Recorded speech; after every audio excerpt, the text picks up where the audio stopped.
1st, it will begin a new installment of the Hebrew and Bible Academy. The full 12 weeks will be concentrating on the beginning and fall of Babylon, history, the understanding of the religious aspect of Babylon, as well as what?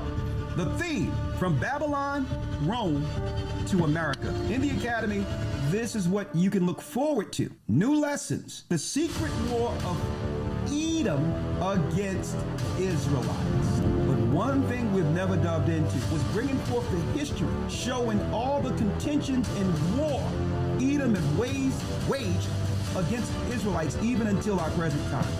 The desolation of abomination, how to calculate time according to God, and I can't wait for this lesson, Armageddon. The final war in heaven.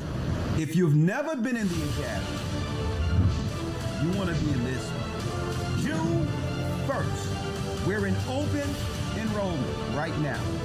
Go to historytimes.org to enroll.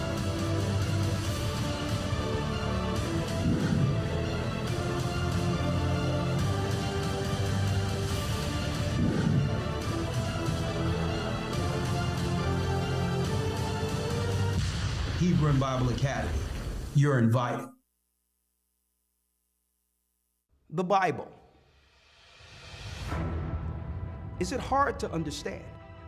When it comes to reading the Bible, the first thing that comes to mind is the fact that this is the Word of God. The seals have been broken, and the truth is here. And when we go throughout the scriptures, when we go throughout extra biblical records, we find that the language that God employed, that He used to create the heavens and the earth, was the Hebrew language. Christ said, I came for the lost sheep of the house of Israel. But yet no one, no religious leader, no religious church out there anywhere can now identify the 12 tribes of Israel. Can we? God is quite simple, but it seems as if man makes understanding Him hard. What are those mysteries? The truth of your book and the truth will make you free. The Hebrew and Bible Academy. You're invited.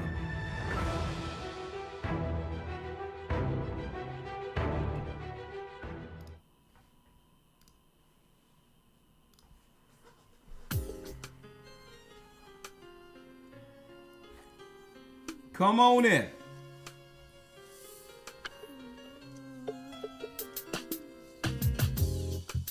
The East is where we're from. The 12 tribes of Israel. Blessings, come on in. In 721 BC, the Assyrian king, he took us down, we fell. With a great escape, we went through the Euphrates. Shalom, shalom. Blessings, my Lord brothers. held the water still. To a land where no mankind To a dwelt. land where no mankind dwelt, we went. The 12 tribes of Israel. That's who we be, we be.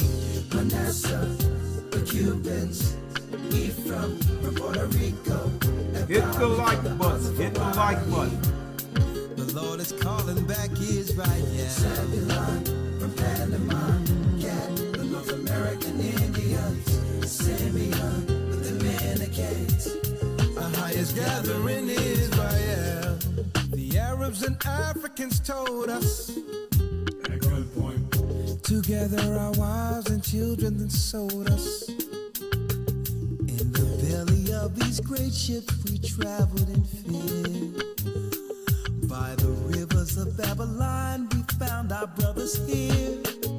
A high gatherer. Asher in Colombia. Reuben from Australia. Hit the like button. The Mexicans. A highest gathering in Israel. Judah, the Negroes. Benjamin, the West Indians. Levi, the Haitians. A highest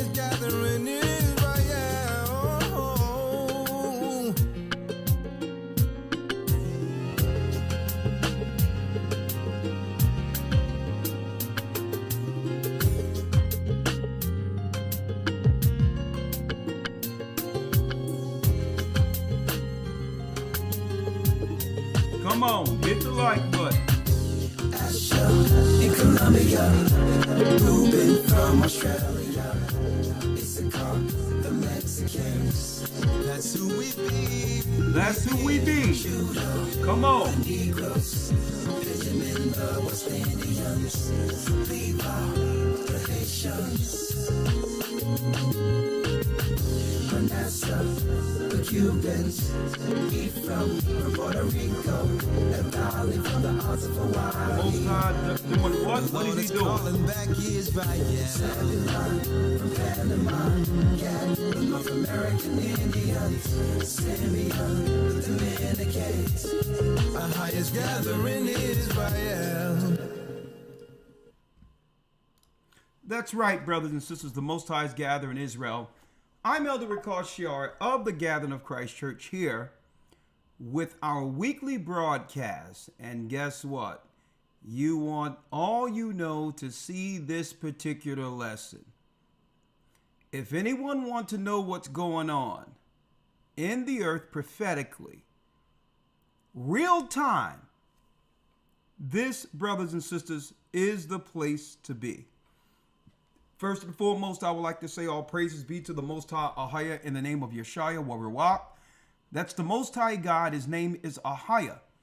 In the name of Yeshua, through the Holy Spirit, Rawak, for giving us another day to bring forth this marvelous truth.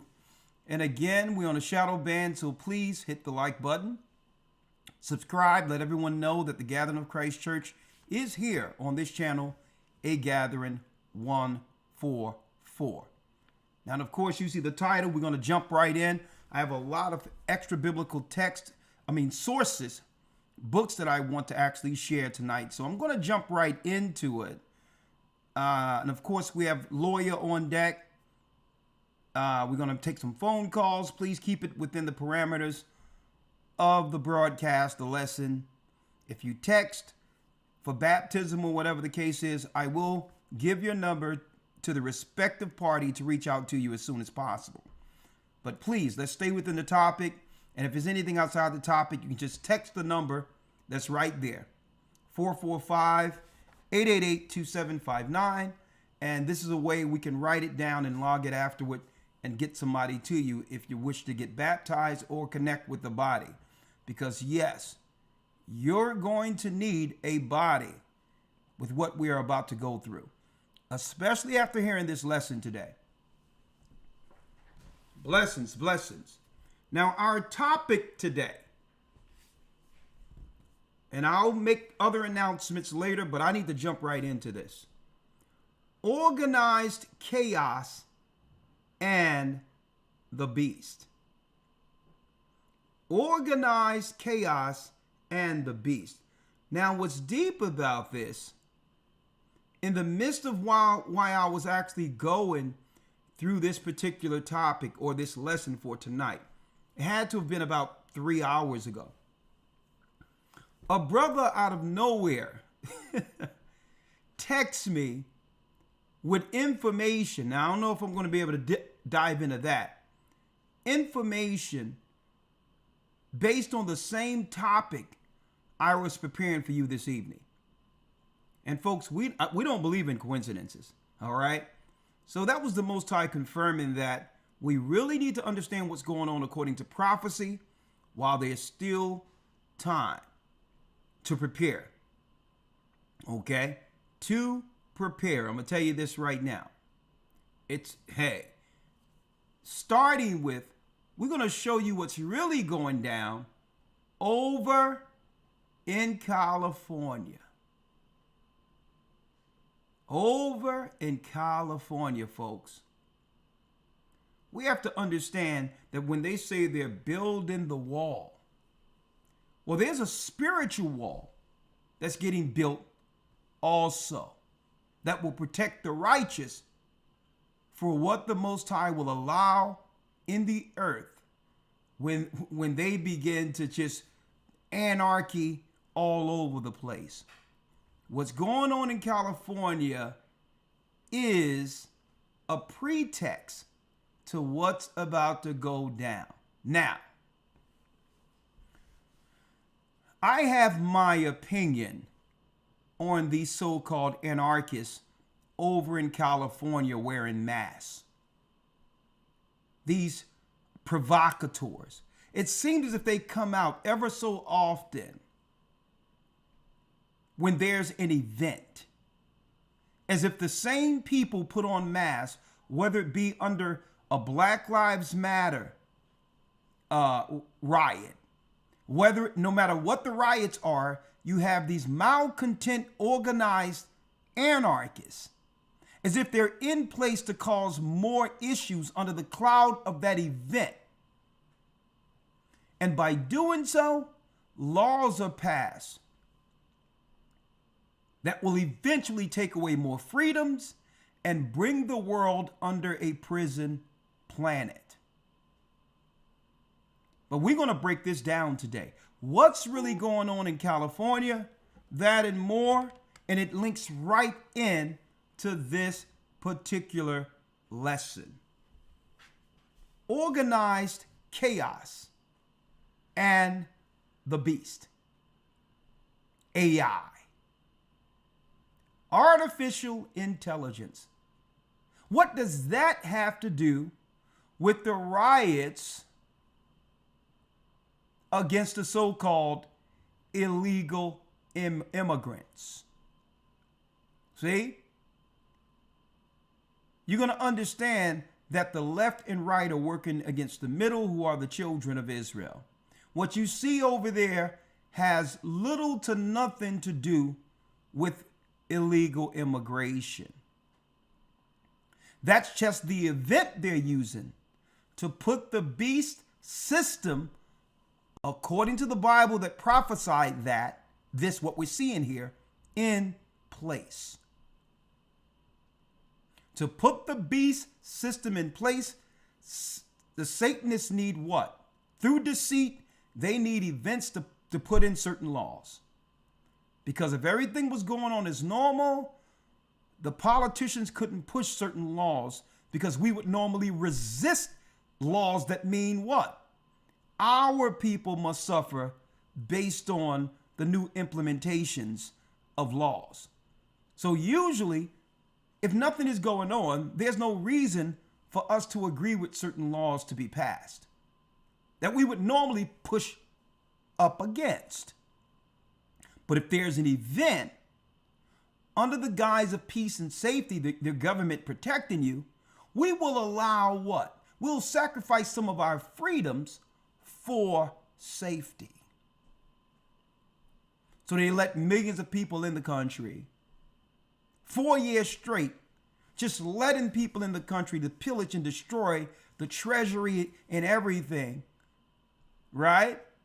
Only for the next administration to come in and say, well, hold up, we need to now round some people up and put laws in place based on what the Democrats done. How long are our people going to realize that the people are going to realize they're being toyed with? And what is the Most High doing in all this? Because what they're implementing is serious. And at the end of it will be grave. What does the Bible say about this? How does what we're talking about today link with AI? Well, come on with us on this journey today. And after this, we're going to open up the calls. We're going to talk about this, because guess what? It's on. It's on. It's popping right now. And folks, this is the best place to be right now. I'm going to tell you that right now. It's best to be under the protection of the Almighty in such a time as this. There's no better place to be. They're building a wall. It's a spiritual wall too, not just a physical wall. And Christ is building a wall. And those that are protected on Christ's side will get through the persecution. What is AI? What is the spirit of it? It's deep. We going in the academy, breaking down from Rome, Babylon to America. It seems like the Most High is working infusing all of our weekly lessons flawlessly into that academy lesson. Okay, now I'm going to talk about the academy lesson we'll be going into next week a little later. But without any further ado, let me bring in Elder Lawyer. Let me bring in Elder Lawyer. Shalom, Elder Lawyer. Shalom, sir. Yeah, I wanted to talk about this, right? Organized Chaos and the Beast is the title. Now,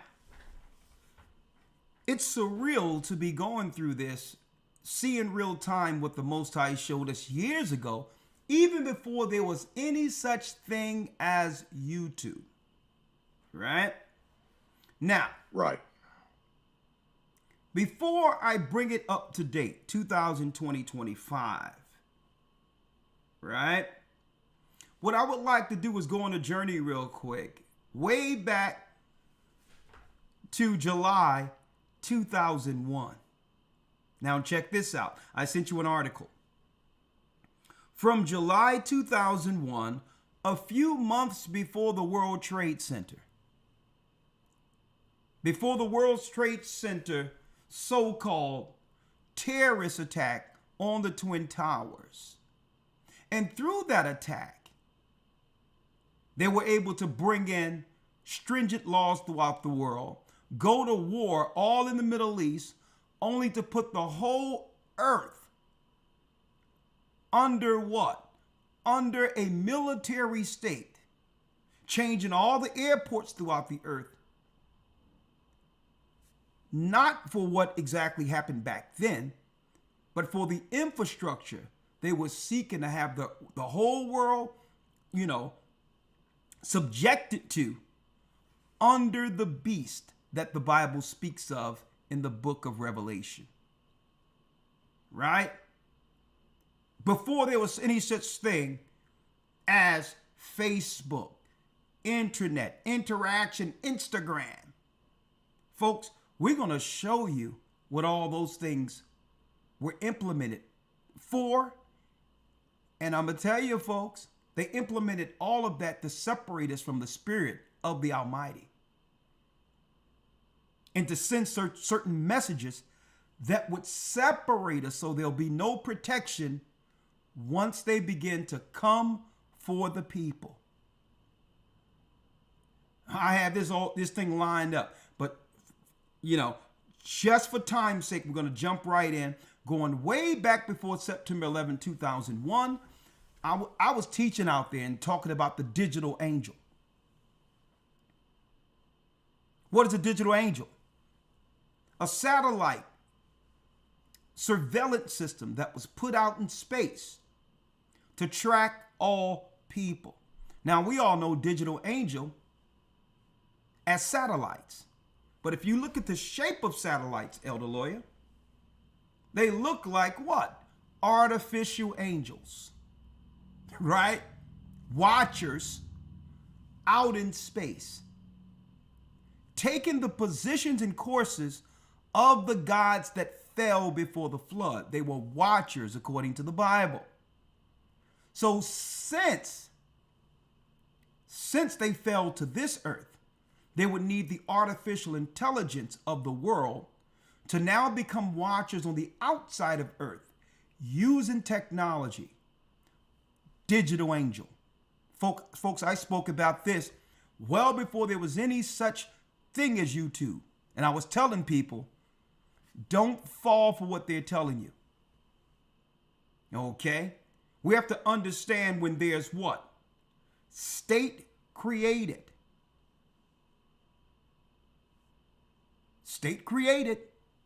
and or government created terrorism. Right? Which means you get a boogeyman. The boogeyman causes all the issues. The boogeyman was created by the same government who you're running to for safety. Now, through that, the boogeyman put what? The boogeyman places laws that will protect us from that particular event that they actually created. See? But for that protection comes what? You must give up something. So they'd be like, we can implement this, but guess what? The world you were in before is now sacrificed for you to be accepted in the world that will protect you. So from each event, we have lost freedoms after freedoms after freedoms. And one thing about government, once you lose a freedom or a right, it's never given back. For example, when the last time we heard about somebody running planes into anything? Right? It's been what, 24 years? But you're still being shook down at the airport. You still have a military front at the airport, even though nothing has happened. Right? I need y'all to think about that. That means we gave up the right to travel freely without military interaction, like it was before September 11, 9/11. September 11, 2001. And that, guess what? That's never going back. Now, why did they hire TSA and put badges on regular people? Because that gives us the optics of military. But I know eventually when it all goes down, brothers and sisters, they're going to move them regular old people out of the way and put military in those particular positions. And when that happens, it will never go back to regular people. Listen to what I'm telling you. I told people years ago, before there was a YouTube, that terrorism thing about Arabs, and I mentioned this over and over again, knowing there's new people who may view this. I said, don't go for the deceit to believe that 9/11 events had anything to do with some Arabs who came over here who had a problem with America. That the laws they were going to put in place would be in place against the awakening. Now that the Most High have begun to wake up Judah, especially, but also Benjamin and Levi and the 12 tribes in America. So they got to put Muslim extremists, and then they switched it. And this is how I knew they were coming after the Israelites who would one day understand that we are God's people. They changed the narrative all of a sudden overnight, Elder Lawyer. And this, when it rung a bell in my mind years ago, before I even knew you, when they switched the narrative from Muslim extremists, and then they begin to say religious extremist. I'm like, oh.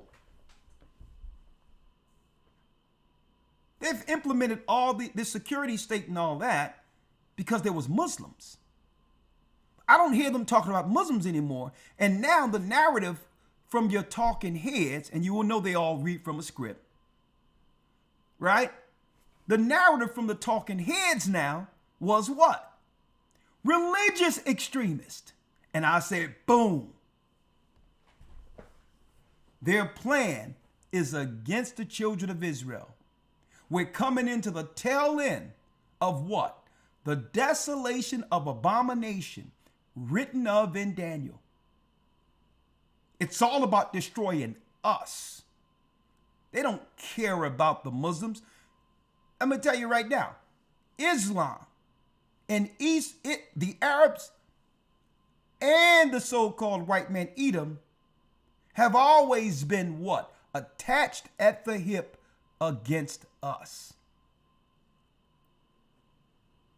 Because it's Christ's doctrine that they're solely afraid of Christ's doctrine.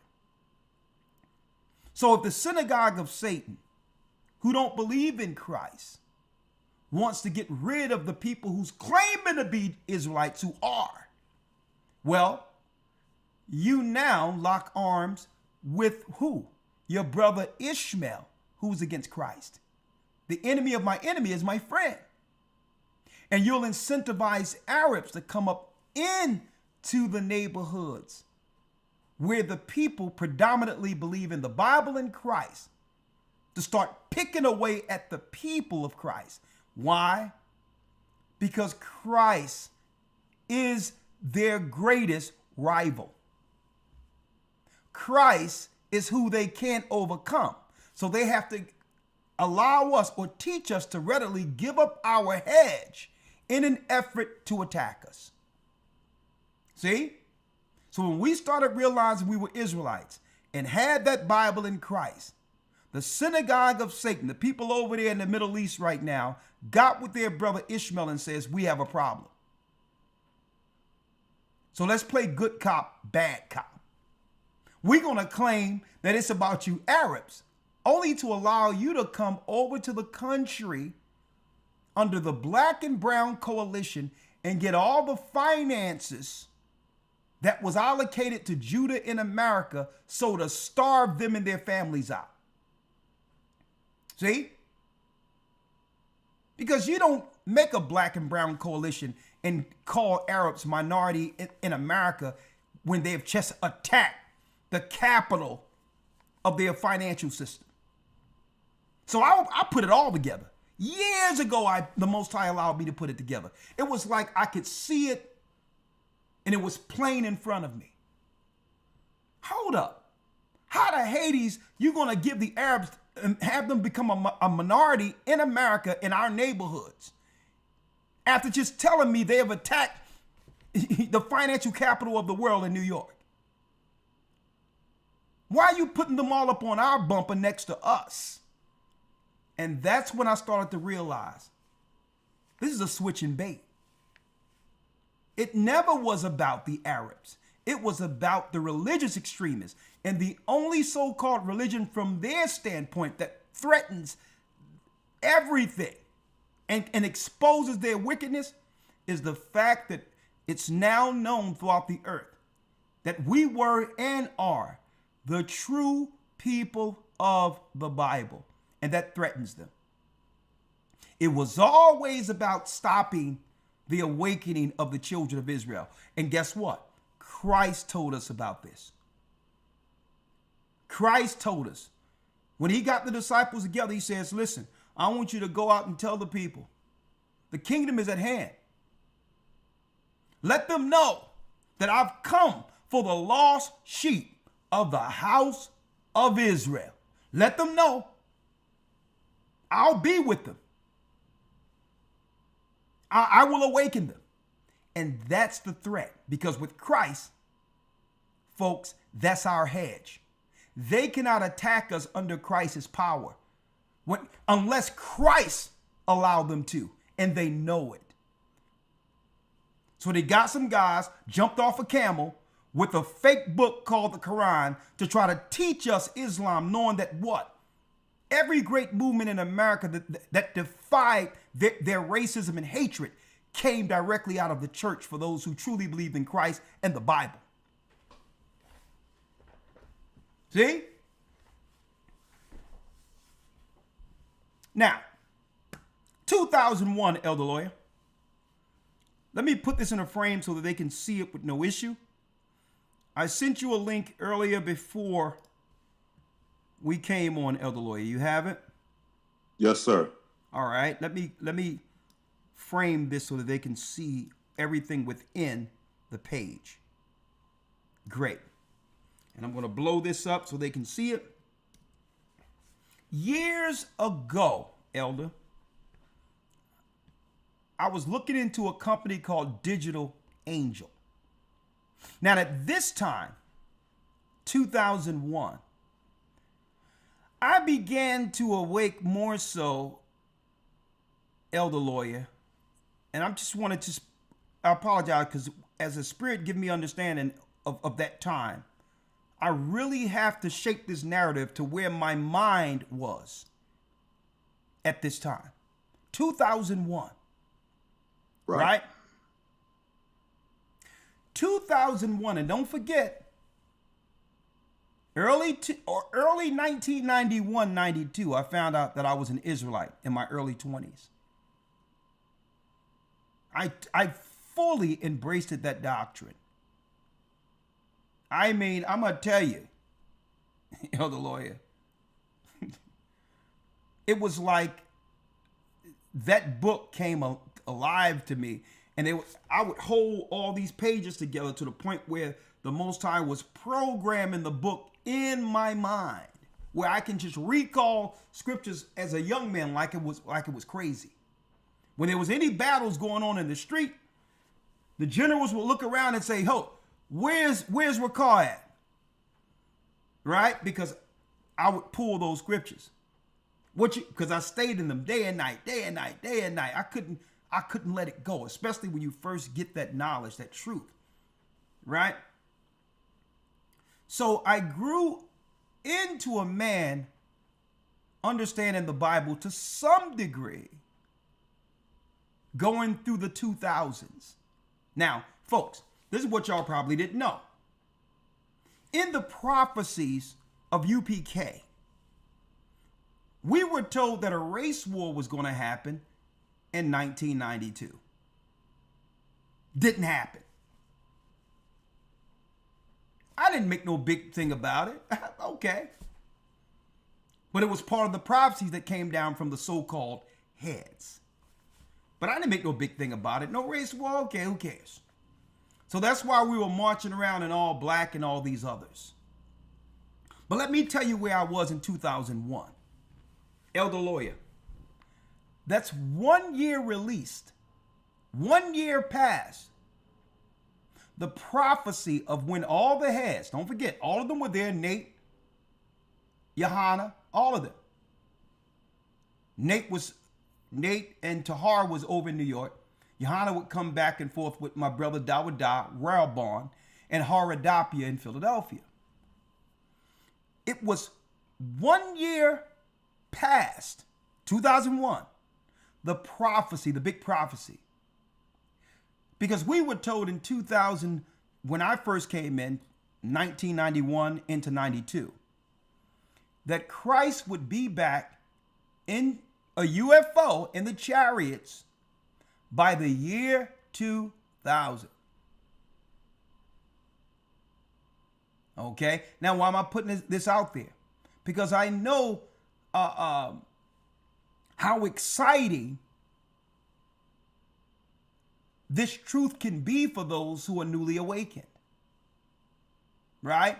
So they'll hear a lot of these guys out there teaching, you hearing it for the first time like I did in 1991, and you'll believe that what they're teaching is 100% correct.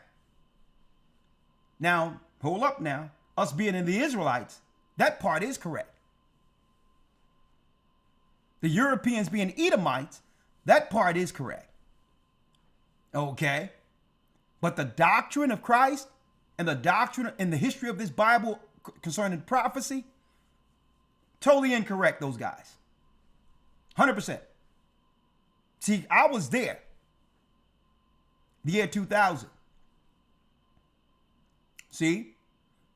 When they said before the ball goes down in New York, Christ will return. And at the same time, nuclear missiles will be shot from Russia. See? 2000. And Christ is going to beam us up through the fire and bring us over into the wilderness. Huh? Oh, people thought because the internet came with YouTube that everyone would forget the lies that were taught before 2000. Nate, Johanna, and the so-called heads, that was the doctrine. So imagine me, right, past 2000, telling everybody around me that Christ's going to be back by the year 2000. Even though I didn't care, I knew the Bible was real, regardless of their false prophecy. That didn't shake my belief in Christ. I could understand what? I could see the difference between Christ that I read in the Bible and the error of men. So it wasn't going to shake my faith because men didn't tell the truth, because the Bible teaches us about men in the book of Micah, about men who deal with their own cause for their own gain and all these others. So if anything, the Bible identified those particular men who would use the Bible for their own advantage, but still it wasn't going to shake my faith. But I'm just letting you know, folks, where we were 2001. And then what happens in September? Boom.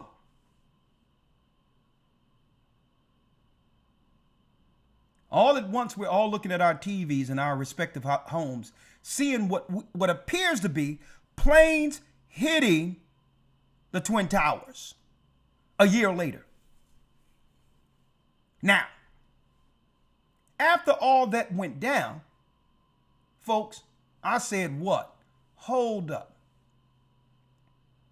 I know the Most High is real. I know this Bible is true. But, I thank the Most High for what these guys have taught me as far as me being Israelites out of the Bible. But there's a clear distinction between Christ's doctrine and the Pharisees' doctrine. And I said, you know what? I'm going to have to empty out everything they're talking about or ever said and learn again. I don't want none of that stuff that was taught back then to have an effect on what I'm reading as it is written. I'm not dealing with any more metaphors, parabolic philosophy. I'm not dealing with no reincarnation garbage. I'm not dealing with nothing that comes from men where I have to look at them in admiration above Christ himself. I'm going to look at this Bible and I'm going to ask the Most High, allow me to see and believe in you as it is written. Man can always disappoint. God will never disappoint. And I wasn't going to allow men to shake the faith that I knew concerning a God who's calling Israel back. And you know what I started studying? I started studying Matthew's, Mark, Luke, John, Christ's walk. I would pray. It's just study his walk. Just study his walk. Went to the Acts of the Apostles and started studying their walk. And eventually everything started opening up.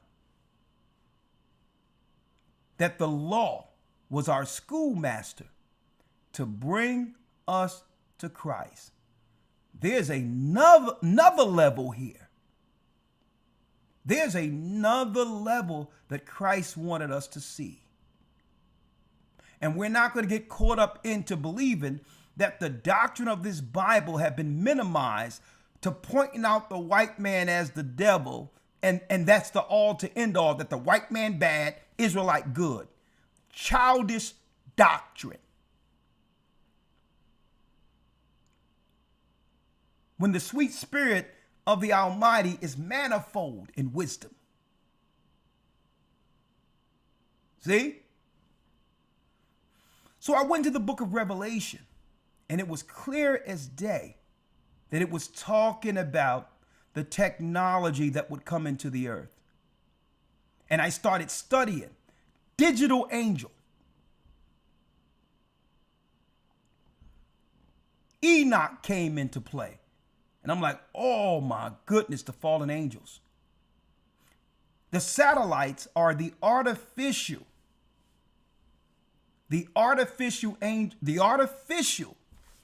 copy of the angels or the gods that fell before the flood.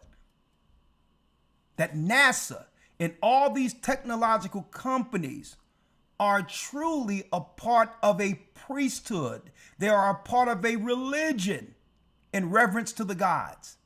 Hence the reason when they shoot a rocket out in space, they call it Apollo.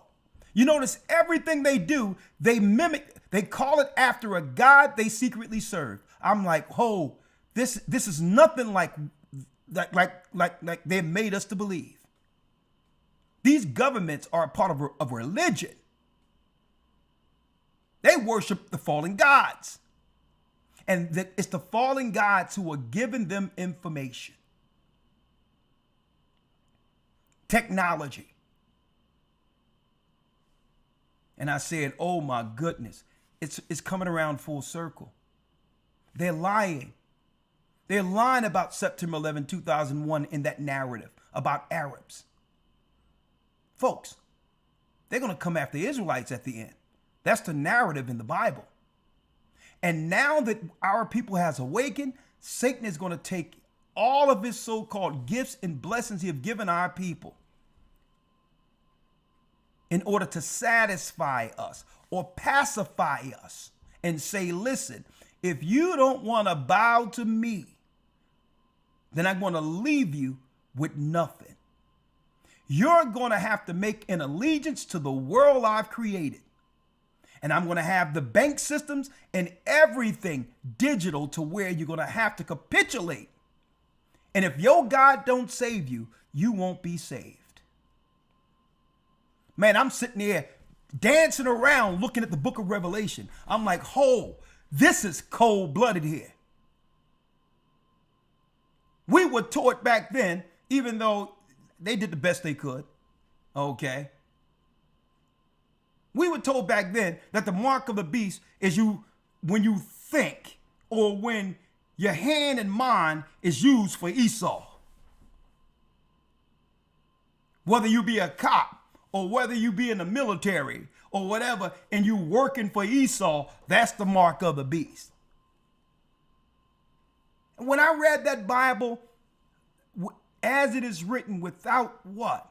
Without permission from men who couldn't see, it all came into view. I said the September 11th thing isn't what they're telling us.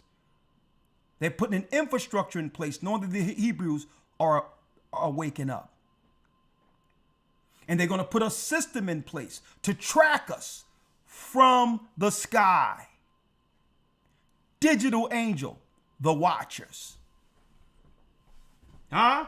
Hit that like button. So, Elder Lawyer, I need you to read this. Because this is something. Yes, sir. This is something, Elder. I don't know. What year you were born, young man? 1989. You was born 1989.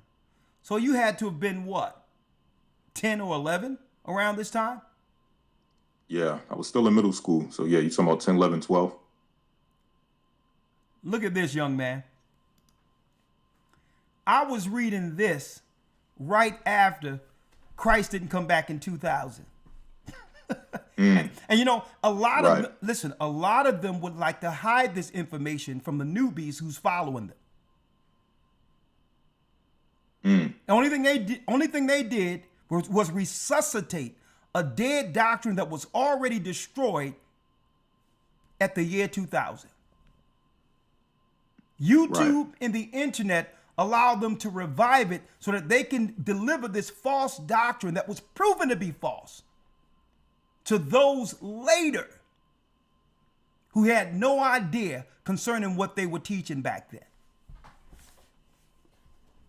It's to a point where, and I see it all the time, they got a straight lie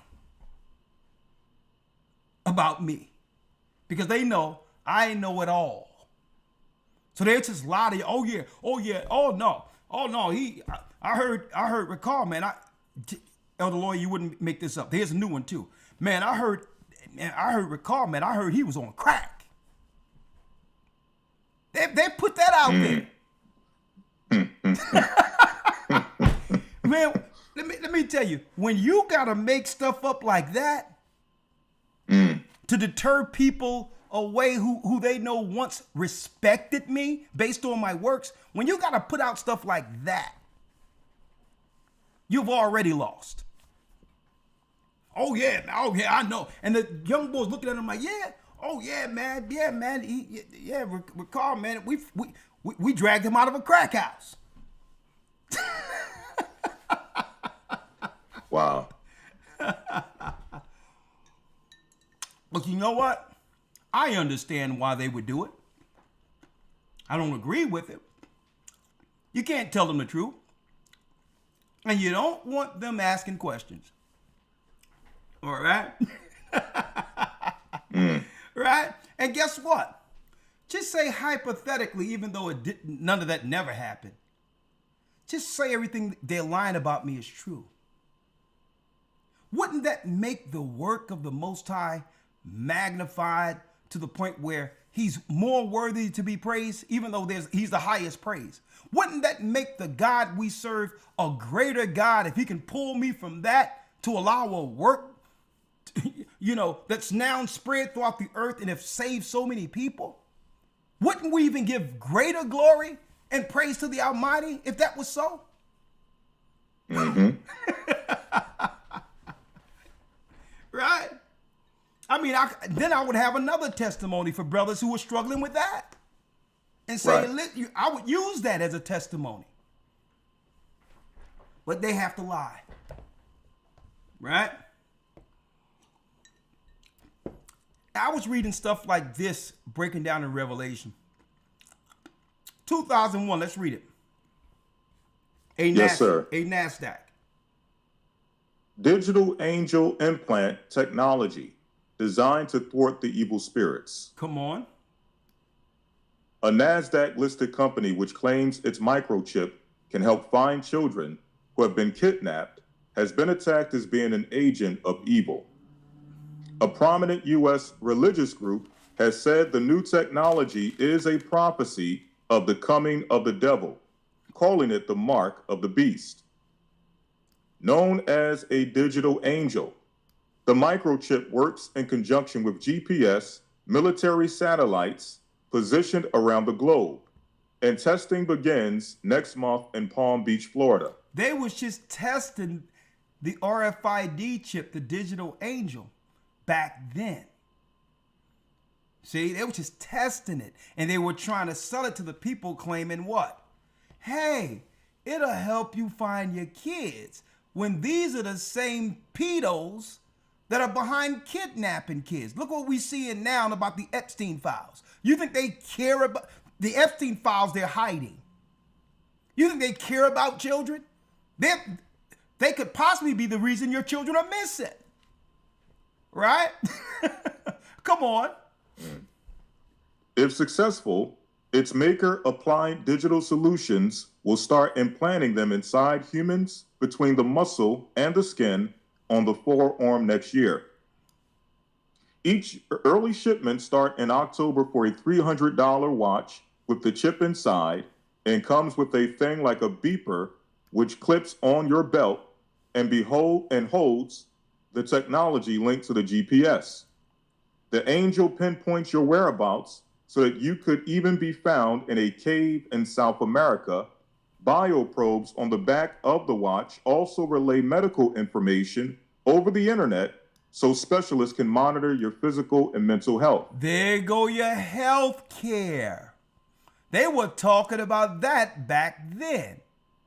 And this was before Obama, folks, who came up with Obamacare, which only did what?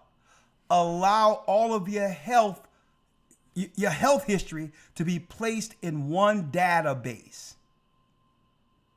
So his administration dealt with the database scenario of what? Of the mark of the beast system. Let me tell you, poor people never had to worry about health care, because health care is what they use to do their eugenics against us. So we wasn't worried about that. We never had to worry about a health bill. They wanted us to go into the doctor's office and diagnose us with some stuff. So Obama, years later, was the healthcare man. Not that our healthcare would change, but to make sure that what? It took away doctor, patient privilege. It was at one time, folks, if you spoke to a doctor, no one outside that doctor knew anything concerning your health. Okay? Or that doctor can be sued out of existence. There was nothing growing up where you can be outside telling people that you got a shot, or you went to your doctor to get a vaccination or a shot. That would be against doctor patient privilege. You see how slowly they took away all of our freedoms to a degree where we're just walking around willy-nilly talking about the medical procedures we're having. But that's after Obama, who put everything in a database. It took away doctor-patient privilege. Another doctor shouldn't know what another doctor diagnosed you with, because that in of itself takes away what? That takes away the second opinion. You want new eyes on your sickness so that the doctor can test you to know whether or not you got a right diagnosis from the other doctor. You don't want to tell them nothing. You go there as if you have nothing and say, check me. And then you be the arbiter. You be the decider on which doctor is telling you what's right for you. Well, folks, they took that right from us. Now you go to another doctor, he's not looking at you with a blind eye and concern of what's going on real time. He will pick up from the diagnosis of the last doctor. See? So the healthcare is a key component with the mark of the beast. Why? Because it will be your doctors administering it. Your tattoo artists, who a lot of them are Satanists, who will be administered it. And I knew this back then. And elder lawyer, let me make it clear, lawyer. When I was telling everyone in 2002, 2003, from the guys I used to be around, and told them that the mark of the beast is an implant, they were looking at me like I was crazy. What are you talking about? Maybe this is what probably confirmed to them some of the rumors they were putting out there. Oh yeah, Elder Ricard must be on crack. You know, he told me that they're going to be shooting people with RFID chips. Right? So maybe when I started telling them what was really going on in the Bible, they sitting there looking at me, not saying much, but it's confirming. Oh yeah. Yeah, I think Ricard been hanging out at Taj Mahal.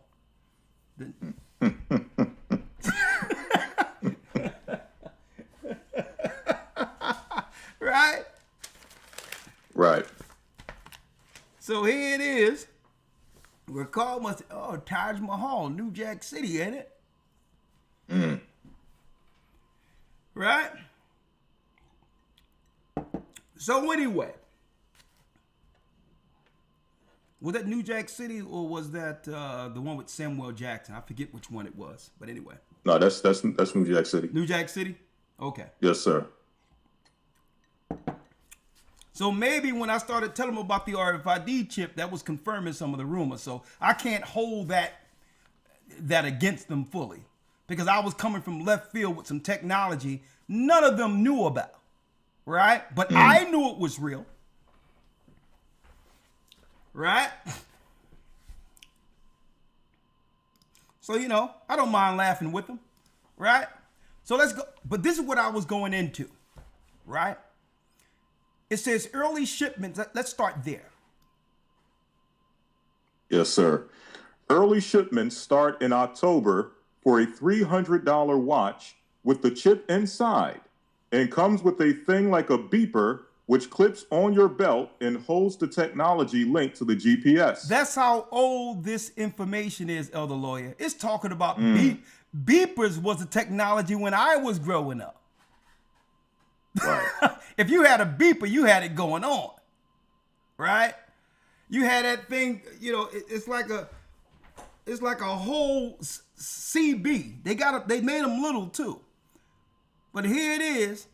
When somebody beeped that thing and their phone number came up, you was the man. Hold up. I got some business. I got some business to take care of. All right? You know what I mean? Right. Can you imagine somebody running around with a beeper now? But I'm showing you how old this article is. We're coming out of the beeper era to a point where the news article is letting us know it's like a beeper which clips onto your belt and holds a technology linked to the GPS. Now, GPS is a global positioning satellite to track people. Right? Read. And then it says and then guess the lawyer. Now listen, it doesn't even hide what this thing is connected to a spirit. Read the next paragraph. The angel The what? pinpoints your whereabouts. The angel pinpoints your whereabouts. Watcher. The watchers. These are artificial angels moving around the earth the same course they were before the fall. The angel, which is your satellite, pinpoints your whereabouts. Read. So that you can even be found in a cave in South America. Bioprobes on the back of the watch also relay information over the internet. Medical information. Relay medical information over the internet so specialists can monitor your physical and mental health. Look at that. So with this on the watch, but they talking about implanted in you now, they could monitor your physical and your mental health. What type of technology can actually know your state of mind? Right. Right? That can quantify and understand what you're going through psychologically. What is this? Right? Read on. That information is collected and bundled with location coordinates provided by GPS and sent by wireless to a hosting center on the internet, which allows access by authorized users, said Bob Jackson. Folks, this was before September 11th, 2001 so-called terrorist attacks in New York. The same year, July. 2 months before the September 11th attacks, they were talking about this. And of course, I started talking about it, and the guys around me, right, who knew they were Hebrew and all that, thought I was crazy. I said, what the mark of the beast? The mark of the beast is thinking like the white man. That means your hand, this is that jailhouse philosophy. That means your hand and your mind is backing the white man against his people. That's the mark of the, folks. You can laugh, but that's what they were teaching. If you're in the world working for the white man against your people, that's the mark of the beast in your right hand. Okay? A lot of them still are teaching that. If you get a chance, them UPK guys, go ask them and they'll tell you. The technology is actually here, and they'll still tell you that.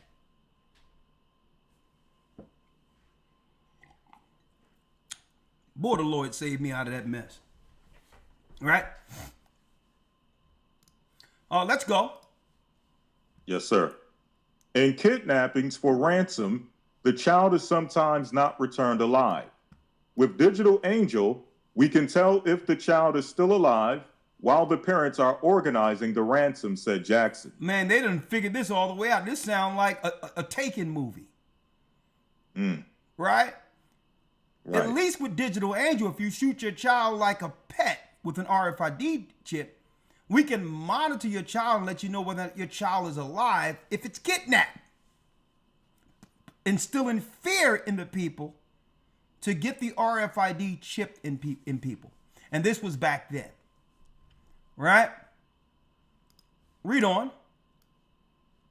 In certain requests, people said they wanted this implanted, and others said it's not a good idea, he added. As the company registers orders for the watches in October, they played down the human implant development after the American Family Association, a right-wing religious group, said the invention is the biblical mark of the beast. A quote taken from the book of Revelation, where no man can buy or sell without the mark on their forehead or arm. So you had right-wing Christians in the United States saying this eerily sounds like the prophecy that was given to John on the Isle of Patmos in the book of Revelation. See? Where no man can buy or sell unless they have the mark of the beast. Now, that was unheard of back then when I first started looking into this, because the only thing we had was what? We had cash money. Credit cards was seldom used. It was cash and carry. But now, look at us now. We can go, if we wanted to, a month or more without spending an actual dollar bill. Without spending an actual, not one paper money. We can do all types of transactions right now without even touching paper money. Right? So understand that right-wing pastors, they all got together in American Family Association. Now you see why they had to destroy family? And now make you think family is anybody, even it perverts around children, as family. You see why they had to take away family? Because it was families that was standing in the way of a lot of these bills from government that would lead to them implementing the mark of the beast. You had believing people in political positions opposing the Satanists who were the what? Minority at a time. Now, if you are a people from the synagogue of Satan who don't believe in Christ and begin to receive political sachet and authority over politics like AIPAC, what would you be pushing? Would you be pushing what was shown to John, or would you be against it? Because Christ showed the mark of the beast to John. So obviously these people would be the ones pushing the technology because they are against Christ. They don't believe in Christ. They hate Christ. So it was Christians resisting the technology back in 2001. But something happens. If you see a big event of biblical proportion, like planes hitting a building, the whole earth shuts down, right? Now the whole narrative goes towards what?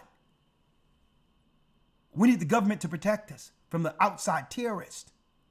Not realizing a lot of these events has allowed legislation to be passed that leads to them implementing the system, the beast system. Read on. The inventor.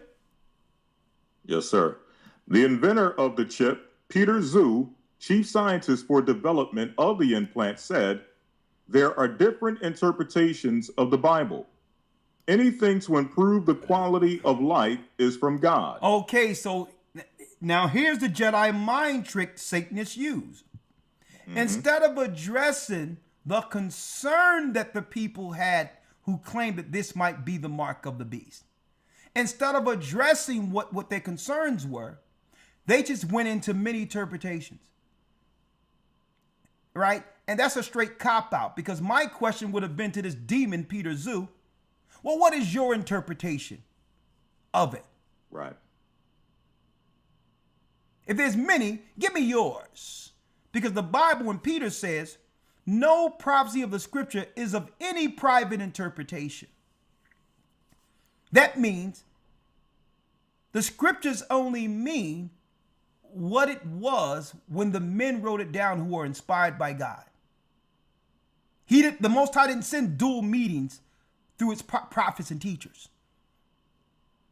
So just because there's many interpretations, that means you may have a perspective or I may have a perspective. Okay? There's only one perspective. The perspective, that's right, according to how it was given by God. So don't try to come to me with, well, anything. Well, when it comes to interpretations, there's many interpretations in the Bible. We're not talking about many interpretations. We're talking about this one. And if the RFID is not the mark of the beast, then you tell me what is. What is your interpretation? Because it wasn't the Bible that had those guys back then when I was amongst them who said, well, the interpretation is, if you're using your right hand for the white man and thinking against your people for the white man in your head, you got the mark of the beast already. That was his interpretation, right? So let me go to the Bible real quick and see what the Bible's interpretation is right here, Elder Lawyer. That's some, that, I'm going to tell you, when I come to think about it, you're talking about some insane doctrine. Well, if you're thinking for the white man and your hand is operating for the white man, you got the mark of the beast, brother. Like, come on, man. Somebody bring the Sandman in and just hook him off the stage with that hot mess.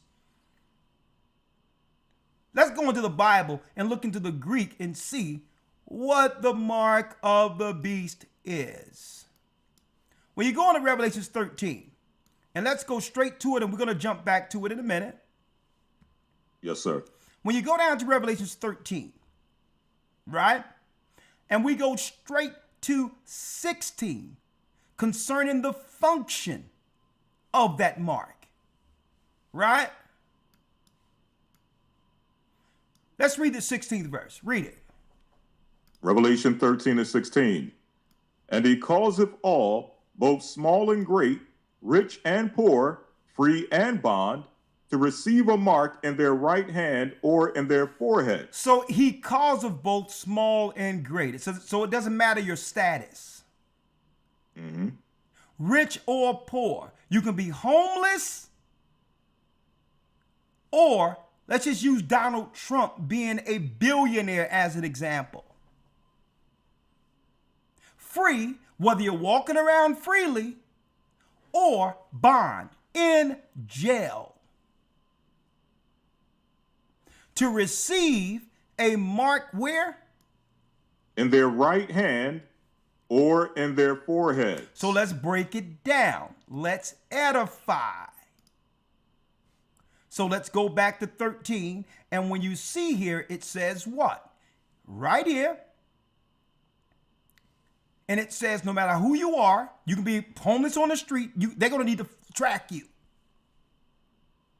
Now, let's look at the word mark. Mark.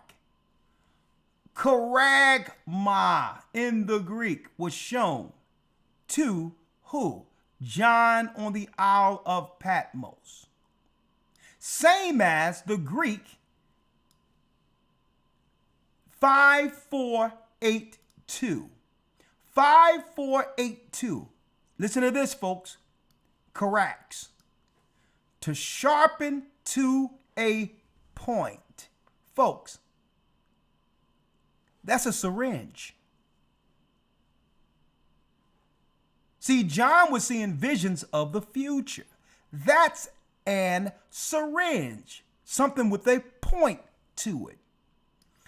Through the idea of scratching. You scratch or pierce someone's skin with a stake.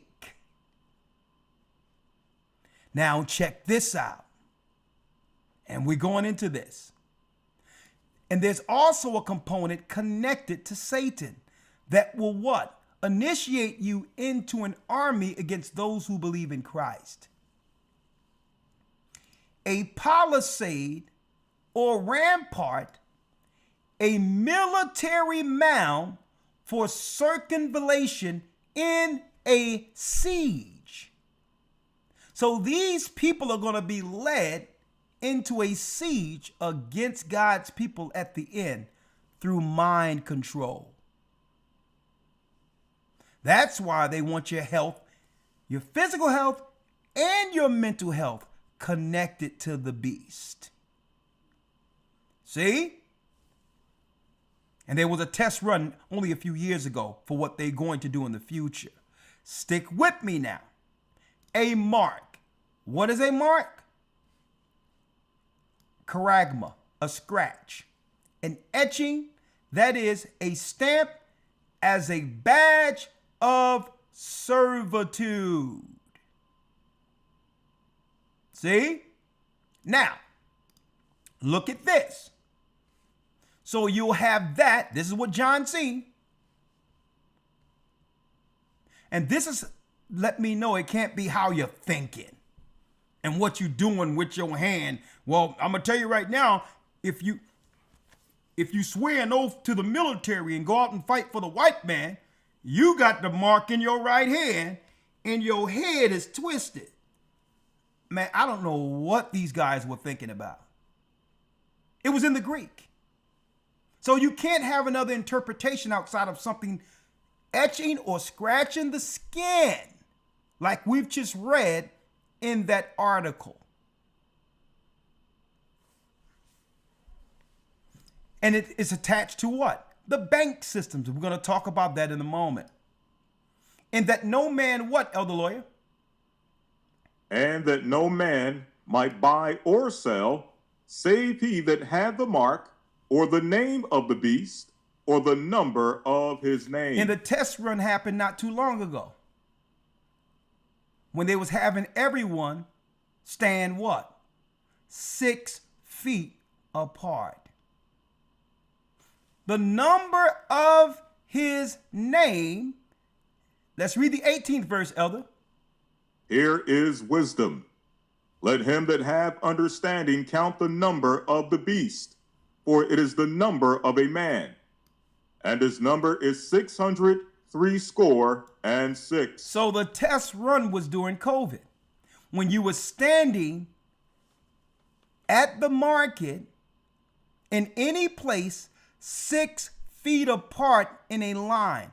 In every store, they had a tape showing the 6 feet distance. So they showed it during COVID because COVID was the test run to see how many mindless zombies would follow the beast without question. See? So when you stand, if you were to look at everything from a bird's eye or a satellite view where people were standing, it would be what? 666, 666, 666, 666. When no man can buy or sell, the test run. You cannot go into the store or you cannot go into a restaurant unless you had your vaccination card. Folks, that was the test run. How do you know that it's talking about currency? No man can buy or sell. Well, it would be impossible for them to do this if you got your money and you're bartering with other people. But if something happens where the economy crash and your money is worth nothing unless you come in to the bank to get credits to be utilized and spend that way, when now the bank controls everything. Your money's not worth anything unless you cash it in for credits that can now be utilized in stores. And they will decide how it's going to be. You're going to think that, okay, why don't you put it on my card? I'm like, no. Your cards are obsolete. People can steal that. They're going to already tell you.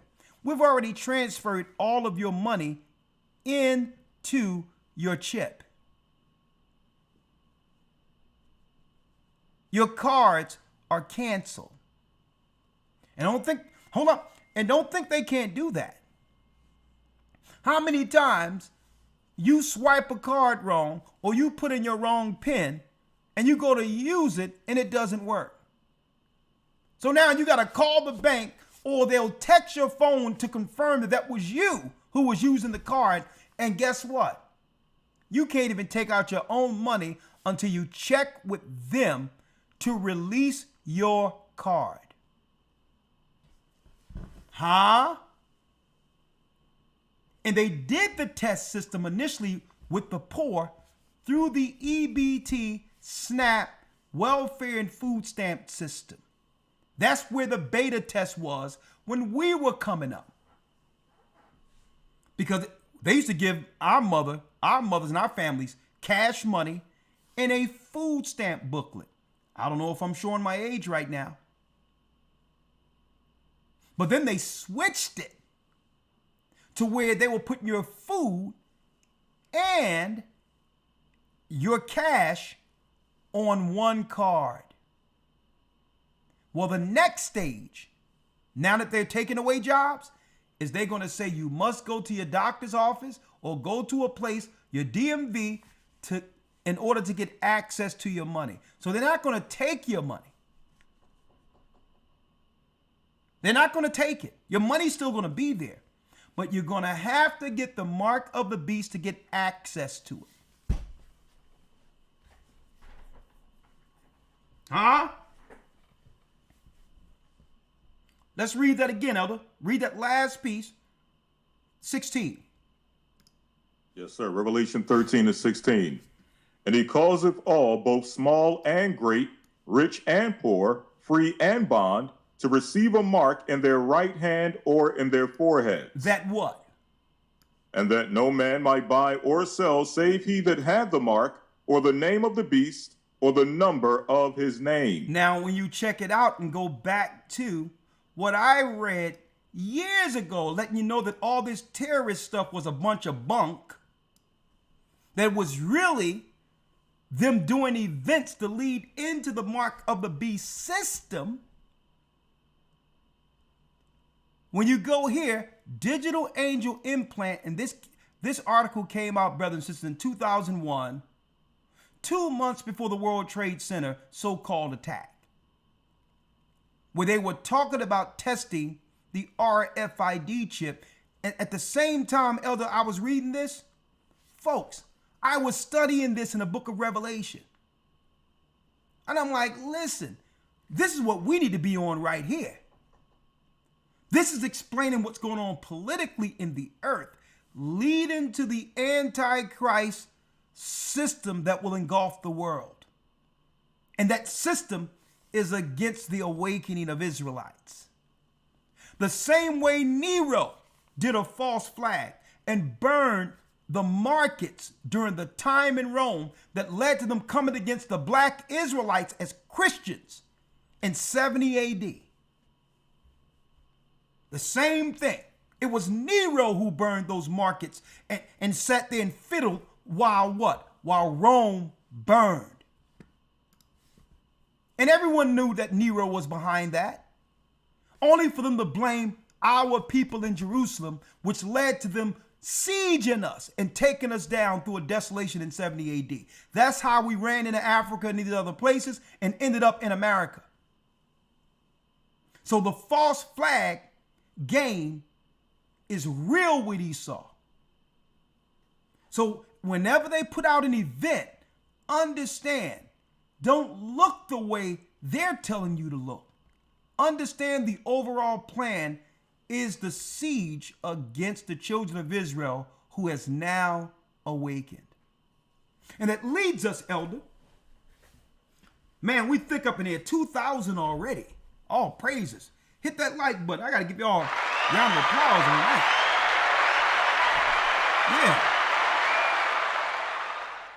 Yeah. Bless you, brothers and sisters. Elder Lawyer, Yes, sir. Now, since we're there, let's go straight to it. Understand everything they're doing is misdirection. So let's start here. Let's move it up to our present time. Let's move it to our present time based on what's going on over there in California with these cats running around with the mask, eerily similar to what? What we seen during Black Lives Matter, the anarchists, who wait for every event to come out. And I believe these people, a lot of them are straight up Satanists. Okay?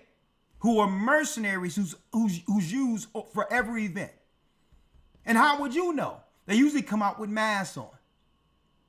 See? And it's crazy. It seems like everybody had to wear masks and doing so-called the Rodney King. Remember the Rodney King riots and all that when everyone was scared about COVID? You notice no one was concerned about people that was rioting out there that without masks and throwing stuff around. There was George Floyd. George Floyd. Excuse me. During the Yes, sir. George Floyd thing.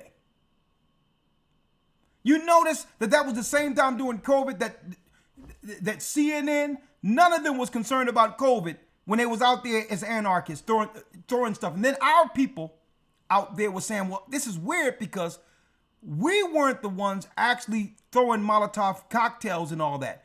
They were saying it was white people with masks on coming behind the black people, tearing things up. And at the end of it, the cops was locking our people up. Right. These are anarchists. These are Satanists. Marxists. Everybody know that Marxists are Satanists, folks. So here we go again. An event that will lead to the mark of the beast. They have to implement certain things in place. And I'm going to show y'all today where cell phones and all that comes into play. Fair use. Fair use. What I believe is happening and why they want you in a civil war. So in the next couple weeks, these are being planned right now, very well funded, very well organized. At a city near you, we're going to have a riot. It's not just protest, full-on riots. And if you watch this video, what's happening?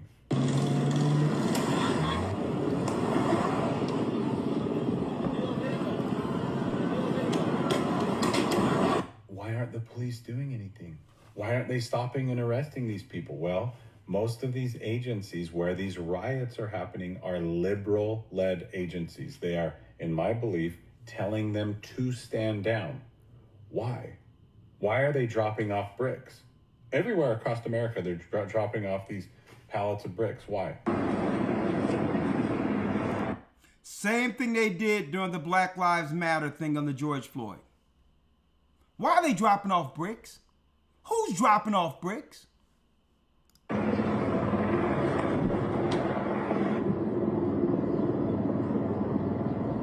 Because they want to get violent and the police won't do anything. So then what? Patriots like you and I, it'll make us want to go in and fight. Don't do it.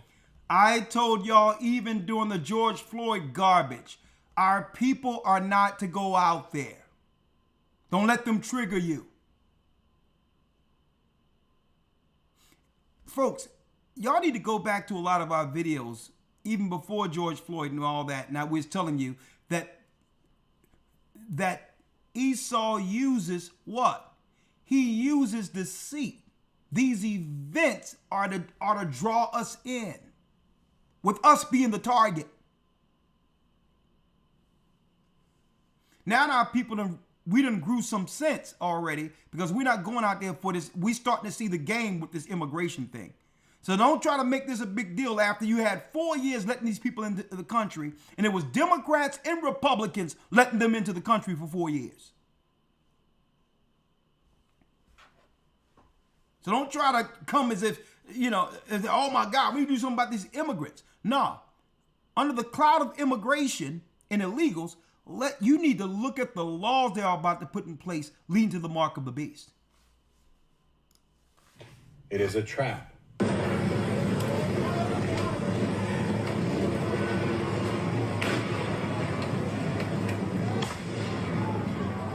Fair use.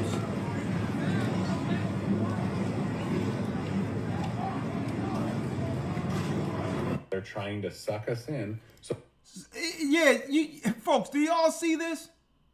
Do y'all see the cars on fire with cameras on tripods, strategically taping stock footage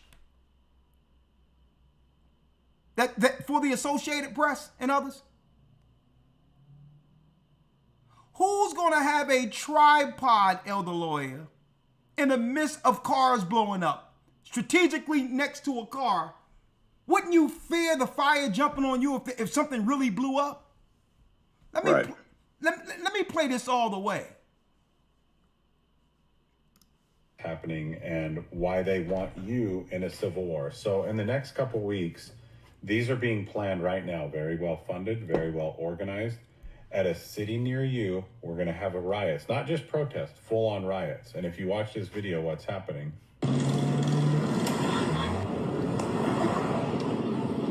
Now, folks, they blaming this on, they blaming a lot of this on illegals. But suppose these people are Indians. Suppose they're from India and other places and have been paid to be anarchists to pose as immigrants that are causing violence in the areas. And I'm going to tell you,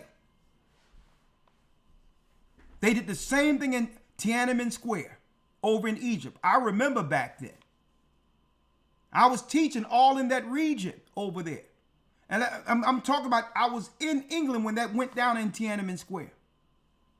And guess what? There was people over in Egypt saying, and you know the people are poor in Egypt. They was paying Egyptians 50 Egyptian pounds to get on buses to go to Tiananmen Square to make people believe that there was some type of civil war going on. They were paying people to get on a bus and go to Tiananmen Square. But I'm gonna tell you, but they were showing us over in America as if there was some civil war breaking out when a lot of that was orchestrated over there.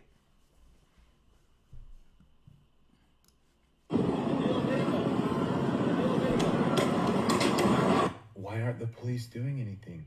Why aren't they stopping and arresting these people? Fair use. Most of these agencies where these riots are happening are liberal-led agencies. They are, in my belief, telling them to stand down. Why? Why are they dropping off bricks? Everywhere across America, they're dropping off these pallets of bricks. Why?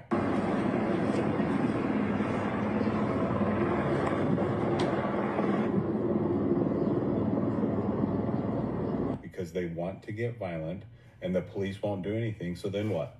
Patriots like you and I, it'll make us want to go in and fight. Don't do it. It is a trap.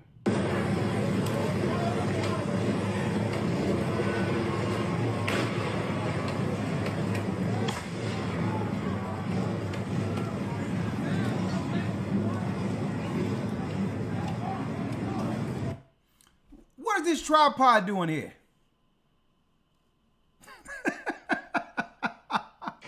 All right, so let me explain what I believe is happening. Right, and hold on. Hold on, let me go back. All right, so let me explain what I believe. I'm gonna let is it play all the way happening through and now. Why they want you in a civil war. So in the next couple weeks, these are being planned right now, very well funded, very well organized. At a city near you, we're gonna have a riot. It's not just protest, full-on riots. And if you watch this video, what's happening?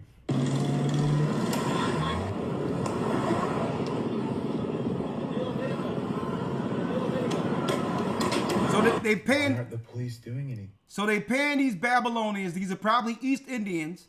Got them out of those mud huts over there and gave them a few dollars to throw bricks in America. Why aren't they stopping and arresting these people? Well, most of these agencies where these riots are happening are liberal-led agencies. They are, in my belief, telling them to stand down. Why?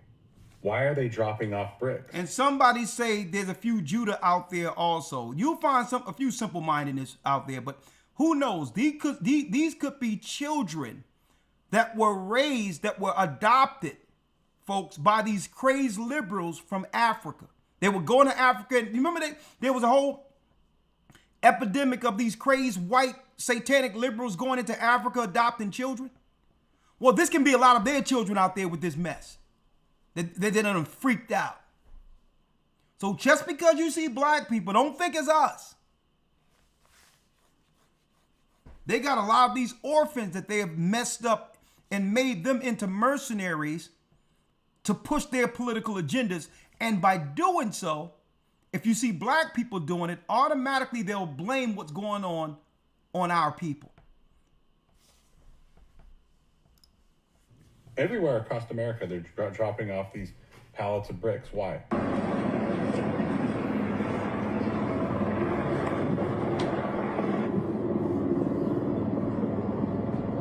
Because they want to get violent and the police won't do anything. So then what?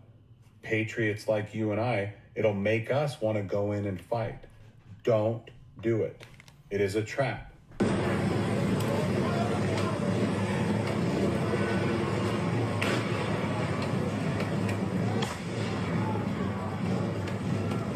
Yeah, they can get their stock footage out of this one.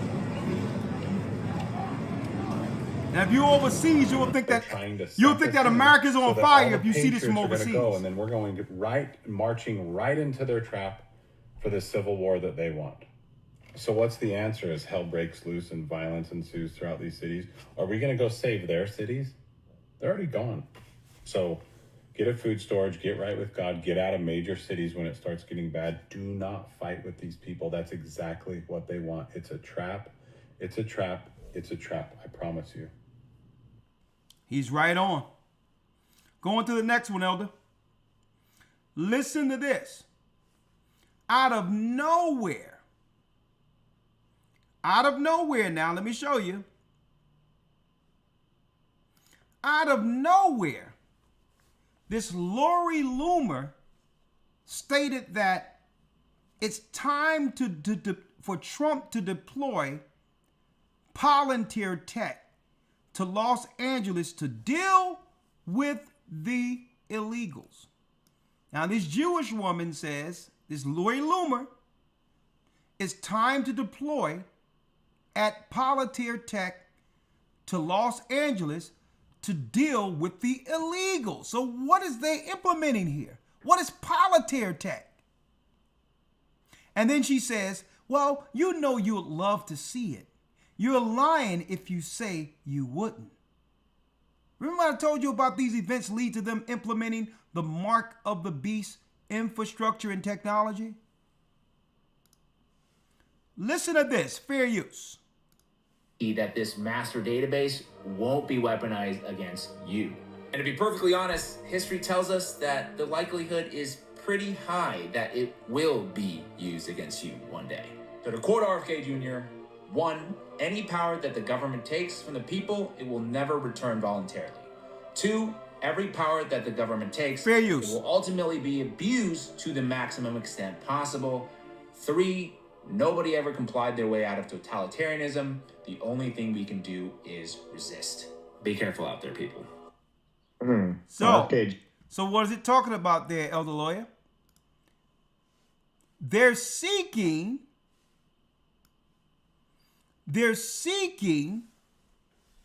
to release Palantir technology as a tool to combat some of the illegals who are now causing violence in California. A new surveillance system. Don't forget, I reported a month and a half ago when Trump was overseas making a deal where there's billions of dollars that are being thrust into our economy for AI in the United States. But they need an event as a reason that they can vote into this stuff. They need an event to justify voting AI in. Now, what is this? Let's talk about it for a second.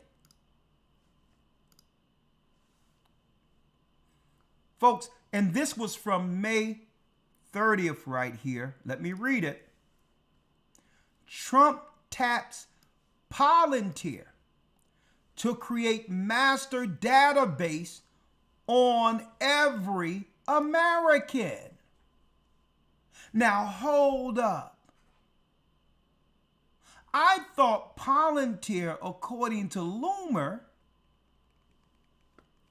was to be released because of the illegals. Time to deploy Palantir tech. Folks, a lot of what I'm bringing, you're not going to find out there anywhere, bringing it all together prophetically. So you better get your ears on this, because I'm going to tell you, we're going to tell you before it's over where this is going and how this will affect us all. Okay? So she just say out of nowhere, time to deploy Palantir tech to Los Angeles to deal with the illegals. But hold up. Illegals, not too long ago, even before the riots, this was in the news, the New Republic. Trump taps Palantir to create master database on every American. You see the bait and switch? The event, the Hegelian dialectic. Problem. You got your problem. And then from the problem, it's what? You go to them for the solution. Problem, the people react. Oh my goodness, what are we going to do about these illegals? Solution. The Hegelian dialectic. Problem, the people react, and the government comes with a built-in solution, like it was. Oh my God, Wuhan, China, people are dying on the street. Oh my God, whipping everybody up in a tizzy. And then we like, oh my God, that's the reaction. I heard people dying all over the place. Lord, shut the door. Go in the house, shut the door. Hey, don't let Carol in my house. I heard she sneezing. Y'all got 1 hour to get in my house being around these people, or y'all gonna stay out all night. Y'all not gonna bring Wuhan up in here. People out of their minds reacting to what talking heads are saying on TV.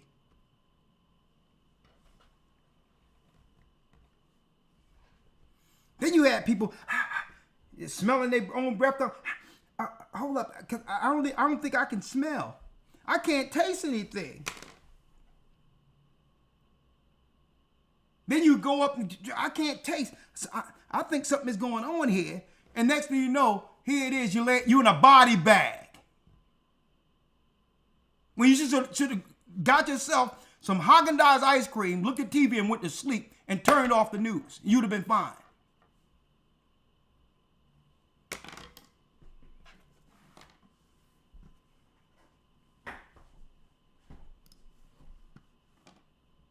Same thing. They got our people just on a string. Folks, they can't implement the next stage unless there's a reaction, a mass reaction by the population. What they'll do, they'll let it dud out and wait for the next event where the people will react. How do you know? Folks, let me tell y'all, folks, I've been in this thing for a long time. And I remember certain things. I remember when they was reporting swine flu in 2008, claiming it was going to be the next epidemic. It was on all the TV. But you know why they couldn't pull off what they pulled off with COVID? Because they didn't get the reaction from the people that would lead for the solution. So they'll throw it out there to see if it take. And only if the people react can they bring the solution. They try to do it with the swine flu, but nobody cared about that. Okay? We went to the doctor's office. They're like, hey, I heard that swine flu. Hey, listen, save that for your mama. If you want to get that, you go ahead and get that, okay? Get out my face with that. Okay? A matter of fact, I'm an Israelite. And it's against the law for me to deal with swine. And if I'm not going to eat it, you're definitely not going to inject it in me. Okay? It's against God's law. Okay? So I remember that, folks. There was swine flu hysteria. But the people didn't react, so they couldn't come with it. So they need the reaction of the people to go forth with it. Right? And I've seen people, that's how you know there's a mental illness that goes with this I would say this hysteria of fear. That's how you know it's a mental illness. I've seen people in the car with all of their windows rolled up by themselves with a pair of sunglasses and a mask on. So who are they afraid of catching something from in the car with themselves? That's the mental illness piece of this. I'm telling y'all, the stupor. But anyway, I digress. Trump taps Palantir to create master database on every American. The Trump administration, a matter of fact, Elder Lawyer, so I can save my voice a little bit. Yes, sir. You mind if I send this to you real quick and you can just pick it up? Sure. Okay, I just sent it to your messages. All right, I have it here. Okay, the Trump administration, right under Palantir. Yes, sir. The Trump administration is collecting data on all Americans, and they are enlisting the data analysis company Palantir to do it. The New York Times reports that President Trump has enlisted the firm, founded by far-right billionaire Peter Thiel, to carry out his March executive order instructing government agencies to share data with each other. The order has increased fears that the government is putting together a database to wield surveillance powers over the American public. Now, this sounds eerily similar to what they implemented through the Patriot Act, claiming that they had to do what? That they had to fuse all government agencies because there was a disconnect during the attacks of September 9/11. Because of disconnects between agencies, the terrorists were able to actually go along with the plan. But if all the government agencies worked flawlessly together, local, state, and federal, that they could have thwarted that off. That's what they was claiming. And now this is the Patriot Act on steroids. It's telling you here that they're going to have this new technology, folks. I'm going to show you what this is in a moment. Palantir.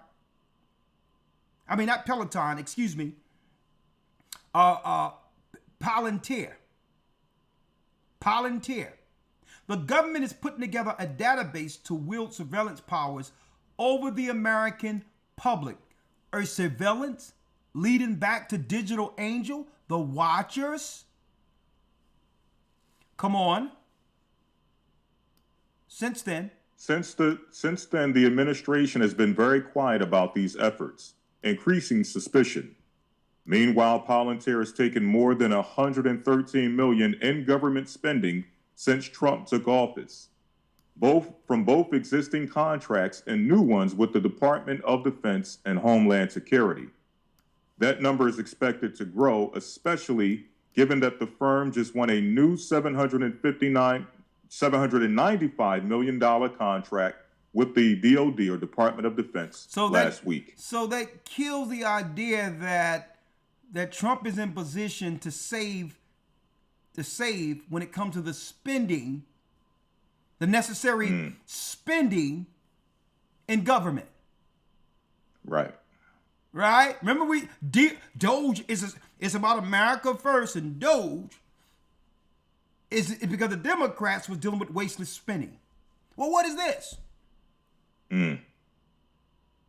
This have nothing to do with illegals right here, folks. There's a next stage in implementing the Mark of the Beast system with AI at the heart of it. And folks, why are they going to have to implement this?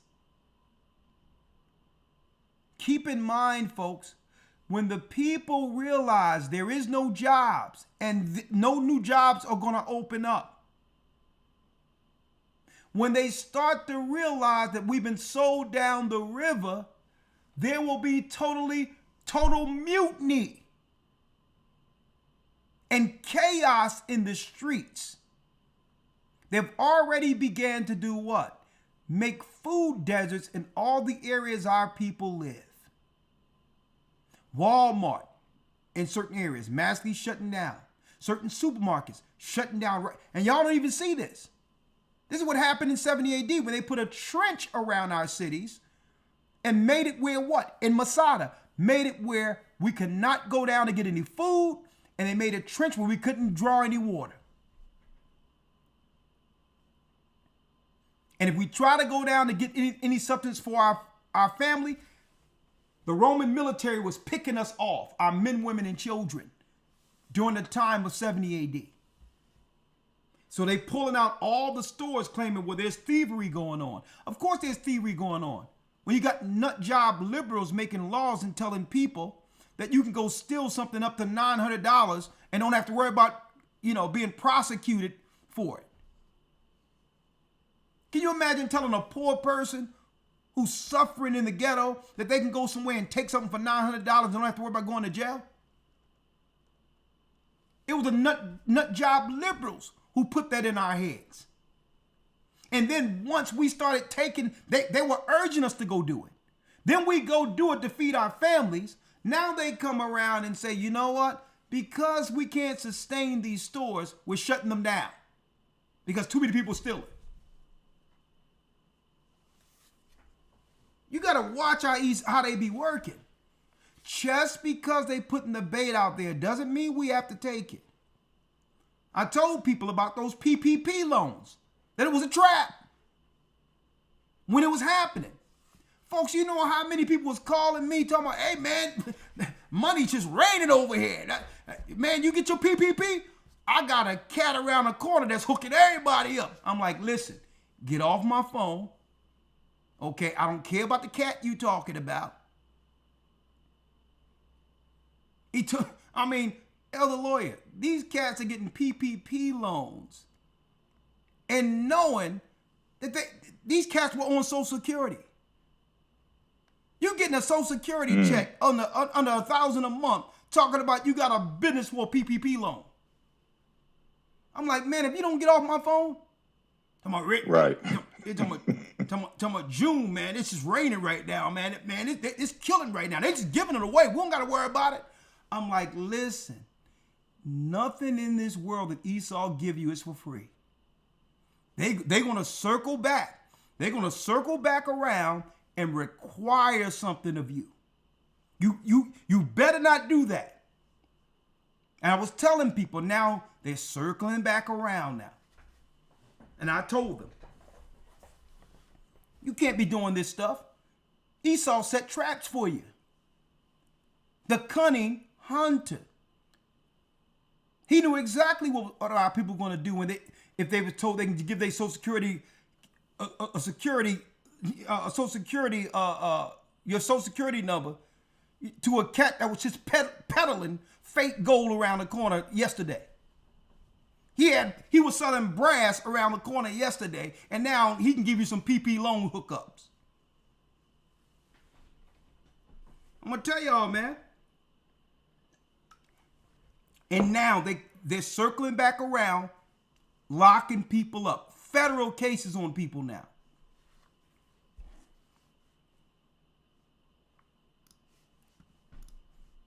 Let's go. Planetary is speaking with various agencies.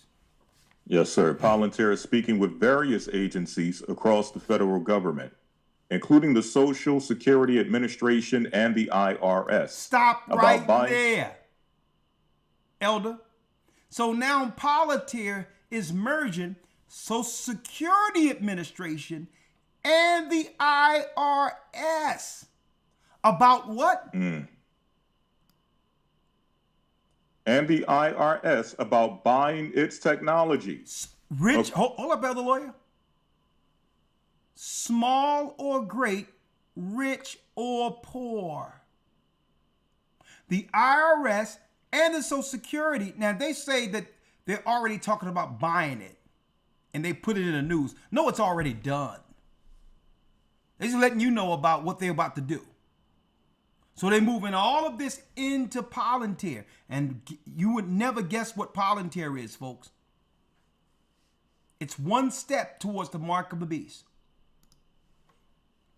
According to the Times, go ahead, Elder. According to the Times, Palantir's Foundry tool, which analyzes and organizes data, is already being used at the DHS, the Department of Health and Human Services, and at least 2 other agencies, allowing the White House to compile data from different places. The Department of Health and Human Services, which will go all the way down to what? Those that have housing, those that have SNAP, and all of that. To fuse all of it into one database. With a surveillance component to it that they're beta testing through this particular riot in California. Because in Palantir, not only does it have all that, it also has the technology of what? Facial recognition. And this is why Trump is telling people, if you wear a mask, they're going to throw you in jail, because they want to now test the facial recognition from the satellite component within Palantir. Using this event for an exercise to test the mark of the beast systems that are out in space already. And there's an AI component to it, artificial intelligence. Artificial intelligence isn't, folks, what you think it is. AI is the spirit, the heartbeat, the dark spirit in the midst of all the technology that fuses it all together. It's the spirit of Satan. I got some stuff for y'all today. Hold on. It's 2,300 people in here. I need about 300 more likes. Just give me 300 more. That's all I need if you haven't already. Read the administration's, read it. Yes, sir. The administration's effort to compile data began under Elon Musk's Department of Government Efficiency initiative, which sought Americans' personal data from multiple agencies, including the IRS, the SSA, Selective Service, Medicare, and many others. In some cases, court orders hindered these efforts, but not in all of them. Thiel has multiple ties to Doge, both through Musk and through many of his former employees working for the effort or taking other jobs in the Trump administration. And this data collection effort could give Thiel, Musk, and Trump unprecedented power over Americans, with the president being better able to push or punish his critics and target immigrants. This have nothing to do with immigrants. Mm-hmm. Zero to do with immigrants. That's just the play they're using under the Hegelian dialectic. See? Why do you think they allowed for 4 years the clown world we lived in? Why do you think they allowed 4 years of straight idiocracy? Grown men running around with lipsticks and wigs talking about they refuse to be called men and all this other stuff. Pushing up in bathrooms saying, I'm going to use a girl's bathroom. Why did they inundated us with all this crazy foolishness? So that the American people would have no choice but to choose the obvious candidate they wanted in place. You got to be a fool to want to vote for anything they will peddling. So by choice, They didn't give you a choice.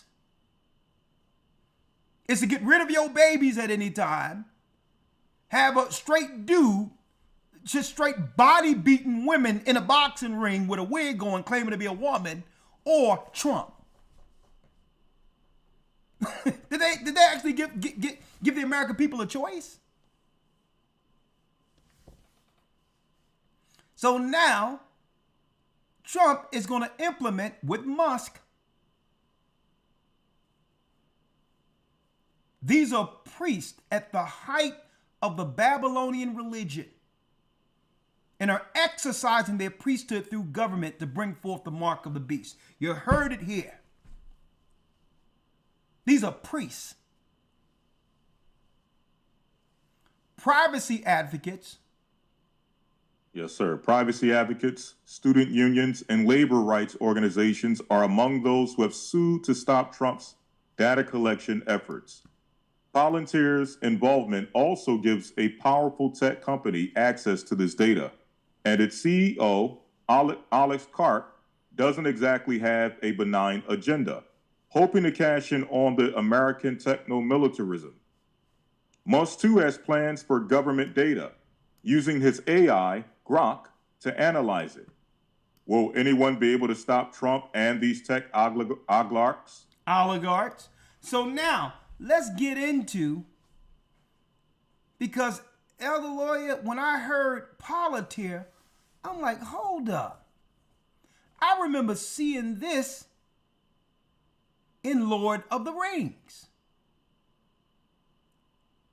I don't know if you ever seen Lord of the Rings, Elder, of Middle Earth and all that. No, the dwarves. Sir. Palantir, Elder Lawyer, was the orb that was utilized so that one can communicate to others who had the orb from a far distance. But through it, it was Satan, now that I'm looking back at it, it understood the profile of each person. And if it wanted to, it can urge or link in to your dark nature to control the darkness in you. Or pull out the alter ego, what you want to be, but really, it isn't you. It's your avatar.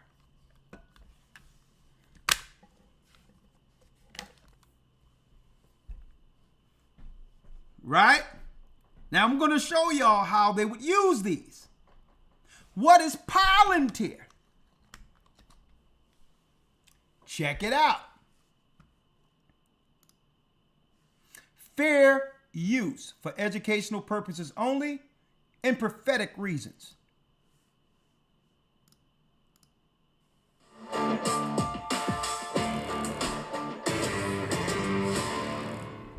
Fair Civil use. liberties advocates are sounding the alarm on President Trump's reported partnership with a data analytics firm called Palantir. The most recent outrage appears to have stemmed from a New York Times article titled Trump taps Palantir to compile data on Americans. The Times reports that since Trump took office, Palantir has scored more than $113 million in federal dollars, not including a recent $795 million unspent DoD contract. Per the Times, Palantir has also contracts with agencies like DHS and the Pentagon and is in talks with the IRS and Social Security Administration about buying their technology. Government officials told the Times that Palantir product called Foundry would make it easier for the Trump administration to merge data from all these different agencies. Some would say it sound like CERN. Folks, they turned on CERN around 2012. CERN is at the heart of all of this. They would not be able to bring forth AI unless they released CERN, which opens up portals within the earth. AI is a spirit. A former Palantir strategist, Brianna Martin, wrote on LinkedIn that she left over the... But one thing about AI is nothing original about AI. I need y'all to listen to me and listen to me good. Just like Satan, there's nothing original about him, Lucifer. He can only copy what he witnessed in the heavenly realm. See? He said he would be like God and go to the sides of the north, which is space travel. Well, AI isn't that smart. But I know you're like, hold up, how AI can't be that smart? Because his intelligence comes from who? Our profiles. By using the phone, by putting your profiles online, Instagram and all these, talk about everything you like, your family members, your pictures. All of that was going into a data collection source and was feeded into AI so that he could know your profile. So when you ask him something, he'll spit back what you would have brought forth in less time. He's using your energy, your profile.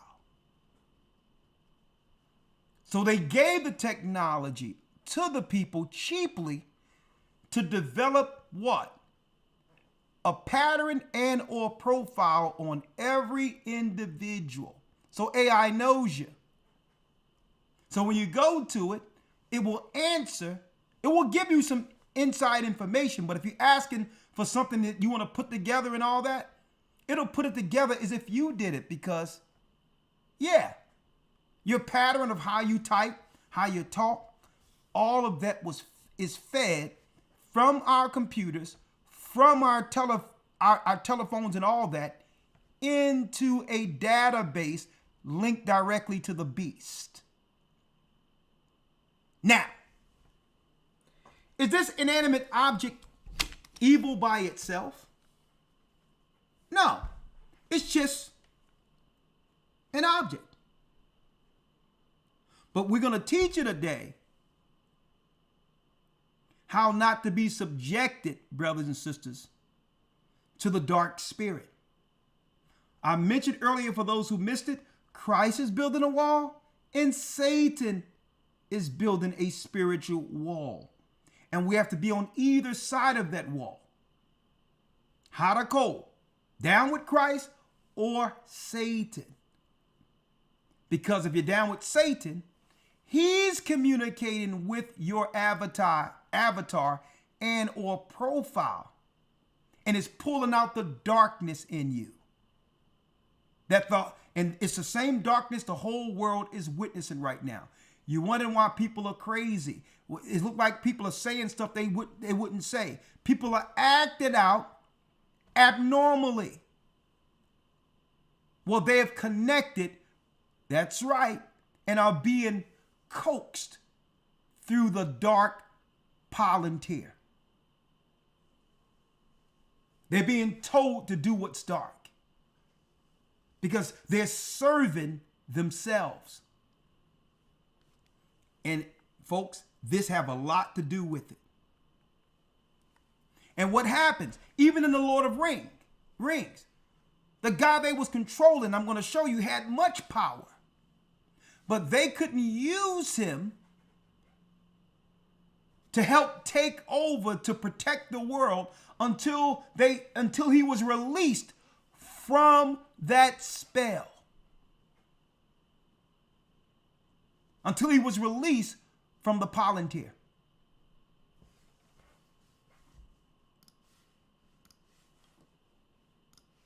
The company is expanding its work with ICE. She continued, quote, "For most of my time here, I found that the way Palantir grappled with the weight of our capabilities to be refreshing, transparent, and conscionable. But for me, this is a red line I won't redraw." Many on the right are also concerned by past comments made by the CEO, Alice Karp, and the fact that Dr. Deborah Birx is on the board of the... Man, he got too much.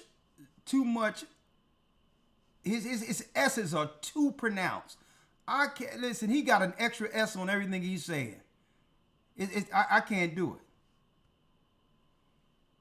Come on, boy. Yeah, this brother, he need to get some testosterone going on. Just the S's ain't right. The company, you remember her as one of the COVID advisors. Specifically, Karp told CNBC in 2024 one of his softwares helped stop the rise of the far right in Europe. And he got that altar boy vibration. Let me get further into it.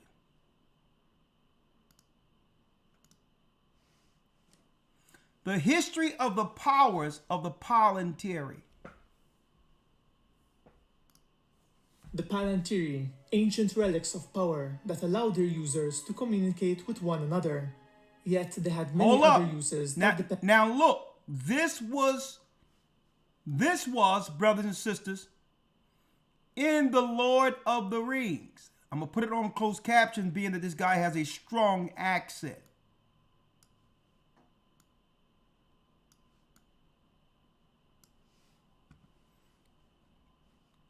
What was Palantiri used in the Lord of the Rings? The Palantiri, ancient relics of power that allowed their users to communicate with one another. Powers that allowed their users to communicate with one another. Here it is. Yet they had many other uses that depended on the power of their user. Hello friends, it's Carl here, and in today's episode we'll be looking into the lore and history of the Palantiri.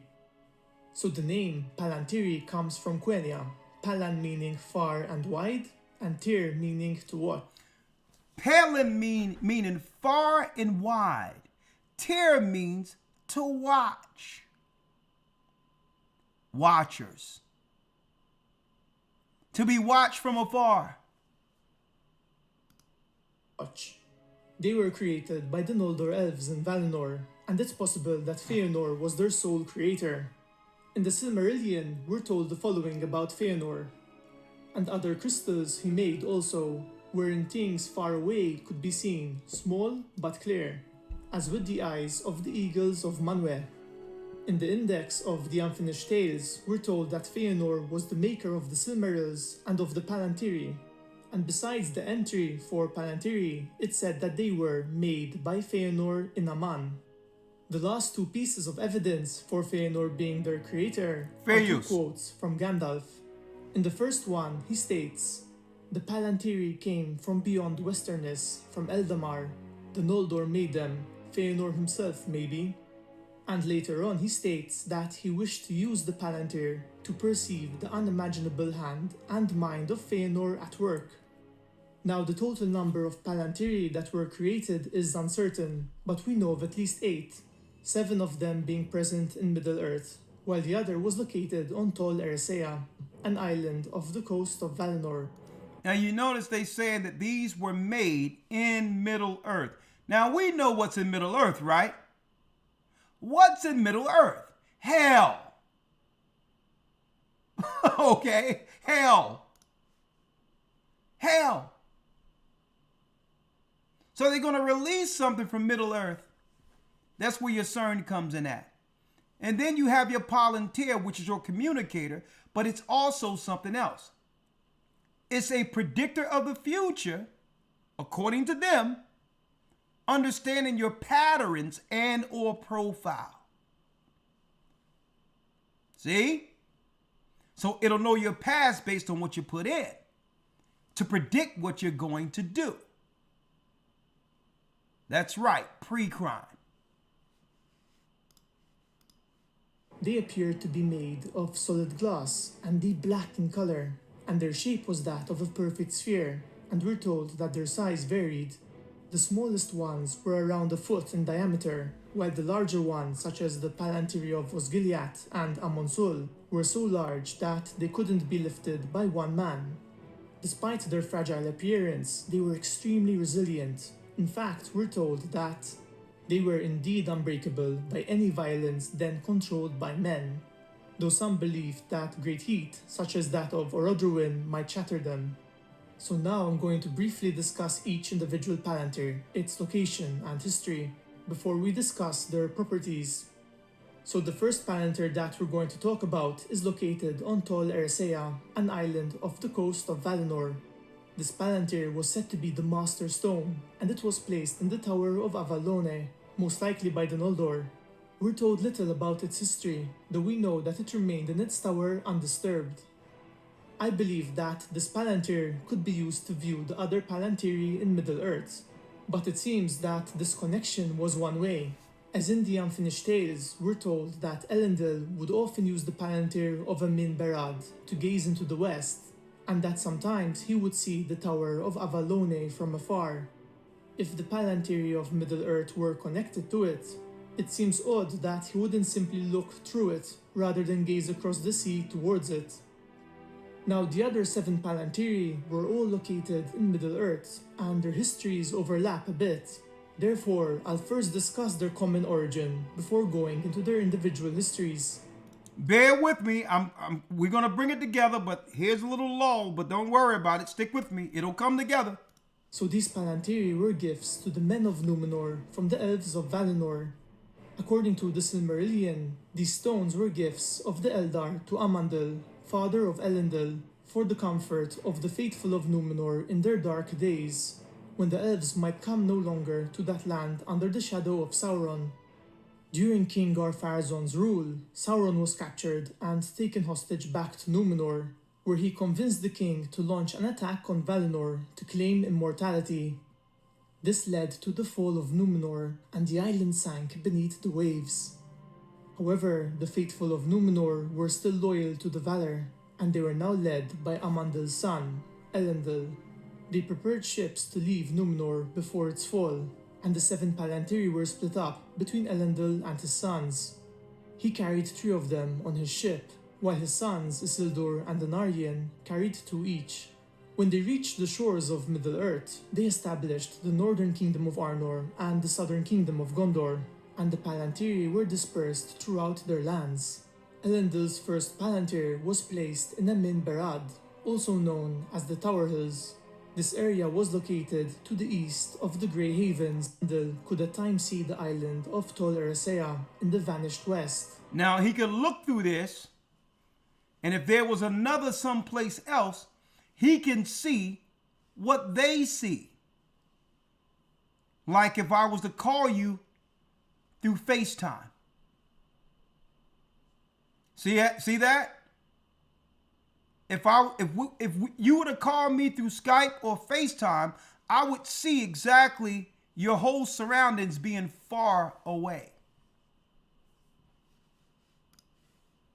After Sauron's defeat, this palantir was taken and put aboard Elrond's ship when he sailed to the Undying Lands.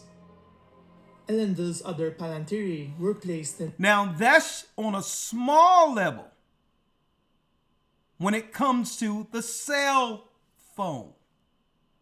That's just a small level they showing through Palantir, but it's way deeper than that. Brothers and sisters, let me show you something. Let me show y'all here.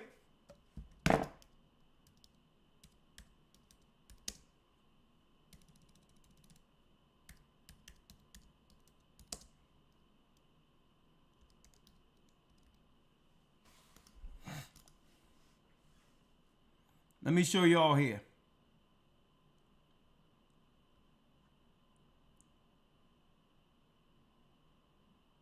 Right here.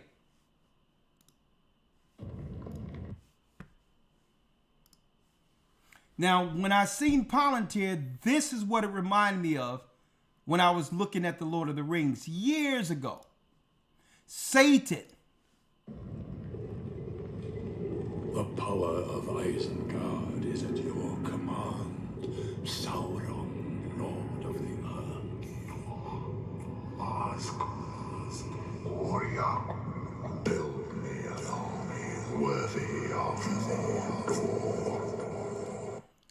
The all-seeing eye of Lucifer is controlling the darkness in him and told him to build him an army. Let me go back. Let me go back again. That's Palantir.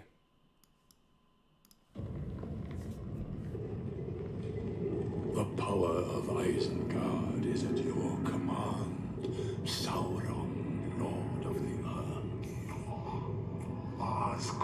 Look at that. The all-seeing eye of Lucifer through a communicator, connecting with the darkness in him, directing him.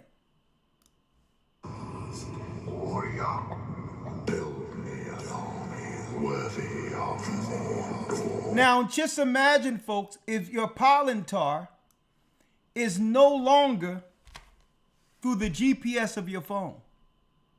Just imagine if they can get it in you to be directed through your conscience. When now, Satan is connected to you everywhere. See? But they had to have everyone put their data out first and get used to the technology, and then make it where you won't be able to buy or sell unless you have it. But once it's injected in you, guess what? It won't be this. It'll be up in here. Hope I'm breaking it down so y'all can understand it, because they're telling you what Trump is rolling out through your predictive programming. The most evil company in the world, Palantir. And unless you went back and remembered Lord of the Rings, no one would understand that it's a communicator. In plain sight, they're telling you how they're going to get all people incorporated into one mind, like we were back then, the ancients, at the Tower of Babel. The hive mind, where what? You're caught up in a trance, being controlled. But those in Christ aren't going to be like that, see? You notice how when COVID came out, everybody was in one mind who was for it, stomping for it. They thought it was life or death. But no sooner as the president said the pandemic was over, everybody went to normal.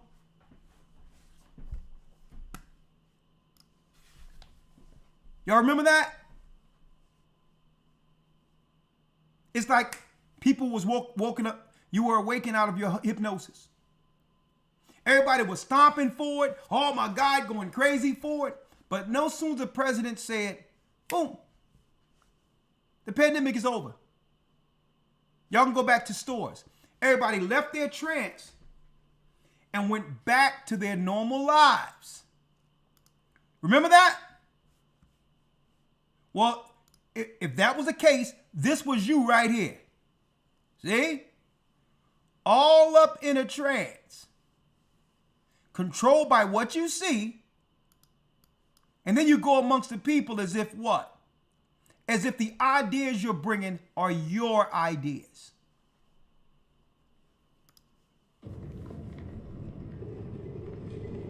The power of Isengard is at your command.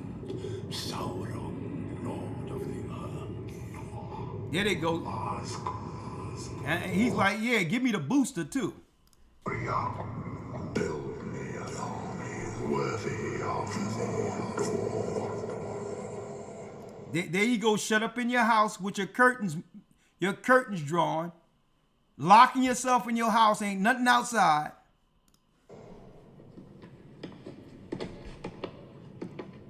What orders from Mordor, my lord? And they go to the rest of the zombies running around with him. What does the Eye command? We have work to do. There it is. Tell everybody to go out there and get it together and boost it up. See how it works? They was telling people in the movies the whole time, right? In March, President Trump signed an order pushing federal agencies to share vast amounts of personal data, sparking fears of a massive centralized surveillance database. And while he stayed mostly quiet on the subject publicly, his team has been quietly laying the groundwork, partnering heavily with Palantir, a data company with deep ties to government intelligence and law enforcement. At first, I was drawn into looking into Palantir because of their name, because it's from Lord of the Rings. But the more I dug, the more unsettled I became. Palantir has been behind some of the scariest government moves in history. Since Trump took office, Palantir has secured over $113 million in federal contracts, as well as a staggering $795 million deal with the Pentagon. They're also in talks to bring their technology into the Social Security Administration and the IRS. So what exactly is Palantir? How did a company named after Tolkien's mystical seeing stones become central to a plan that could reshape American privacy and civil liberties? And most importantly, why? And why should you care? Let's go down the Palantir rabbit hole. If you're new here, make sure you subscribe. I'm Evie. No, and we ain't all we need that. to look at the origins of Palantir, a company founded in the early 2000s by right-wing billionaire and ham sandwich come to life, Peter Two demons, synagogue of Satan. Thiel. He was joined by venture capitalists and entrepreneurs, Fair Joe use. Lonsdale, Stephen Cohen, and Alex Karp, who currently serves as the company's CEO. And we got to find out what's going on with that Epstein list.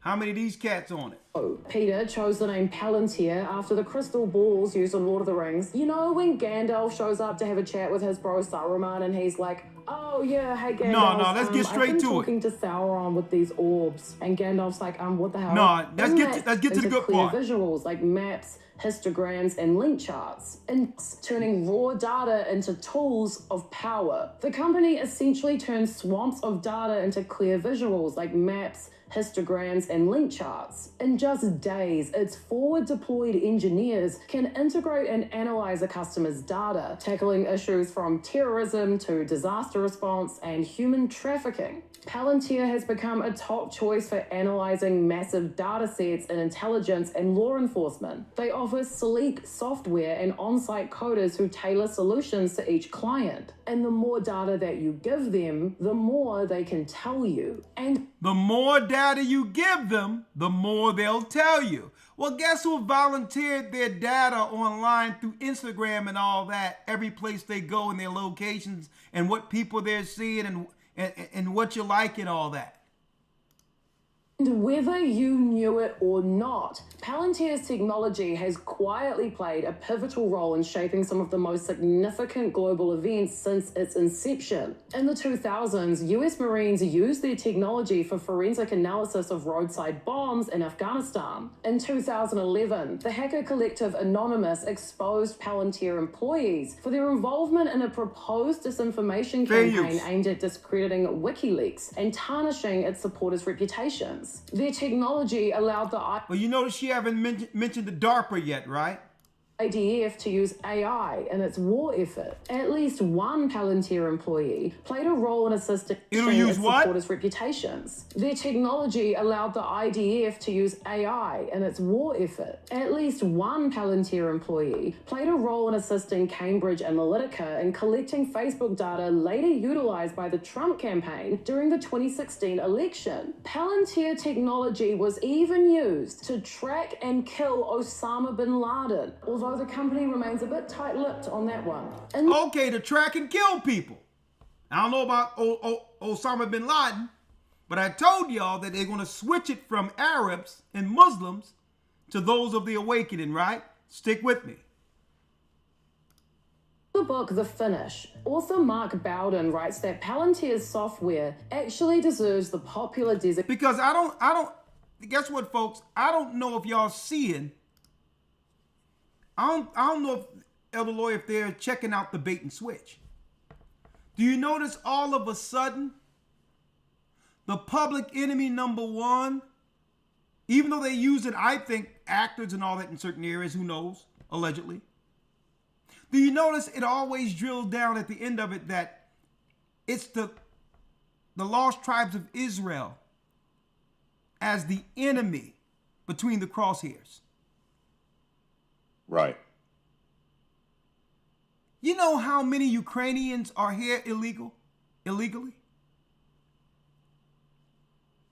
No one is talking about any of the white people who have come here and have got citizenship and all that illegally and otherwise. And at the end of it, it's the lost tribes of Israel all of a sudden are the enemy. between the crosshairs through this. I need y'all to check it out. And I told y'all, it starts with Osama bin Laden. But now they talking about Issachar. They talking about people from Venezuela. Y'all notice that? At the end of the day, the bait and switch is one thing, but Osama bin Laden, but now let's go after God's people. Hope y'all can see that. Designation killer app. But CEO Alex Karp doesn't seem like a killer. Unlike most Silicon Valley leaders, Karp supported President Biden with a hefty donation, and he supported Kamala Harris over Trump in 2024. He's known to be an odd guy who prefers solitude, and he's been described as unable to hide his ADHD. Relatable. People also describe him as charming and unique. Also relatable. He rocks the old school classic Silicon Valley look, jeans and a t-shirt. In a New York Times piece that combined multiple interviews with him, he said that without Palantir, he's bringing forth Satan's program. What you see before you is when I say the synagogue of Satan, these, okay? you would have had massive terror Revelations attacks 2, in 9 Europe and 3, already, 9. like October 7 style. And those attacks, he believed, would have propelled the far right to power. So how has he ended up working so heavily with the Trump administration then? He claims he's progressive, that he doesn't want the far right in power. And yet here he is, at the center of a storm created by his own company's ties to some of the most dangerous and powerful governments on earth. Part of the answer lies in his ideology. He is deeply committed to a vision of Western dominance, one where technology secures America's place as a global leader. Palantir does not do business with China, Russia, or any countries that are opposed to the West. Alex says, we have a consistently pro-Western view that the West has a superior way of living and organizing itself, especially if we live up to our aspirations. It's interesting how radical that is, considering it's not, in my view, that radical. He added, I'm not going to apologize for defending the US government on the border, defending the this got a lot of the fluff pieces in it. But what I want to show y'all in here, right? Palantir.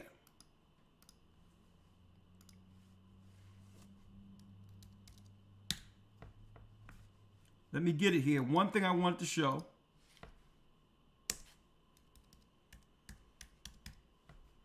And right now, their stock is through the roof right now. Everybody's investing in this because why?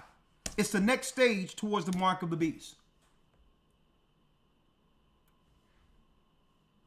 Now check this out. Palantir.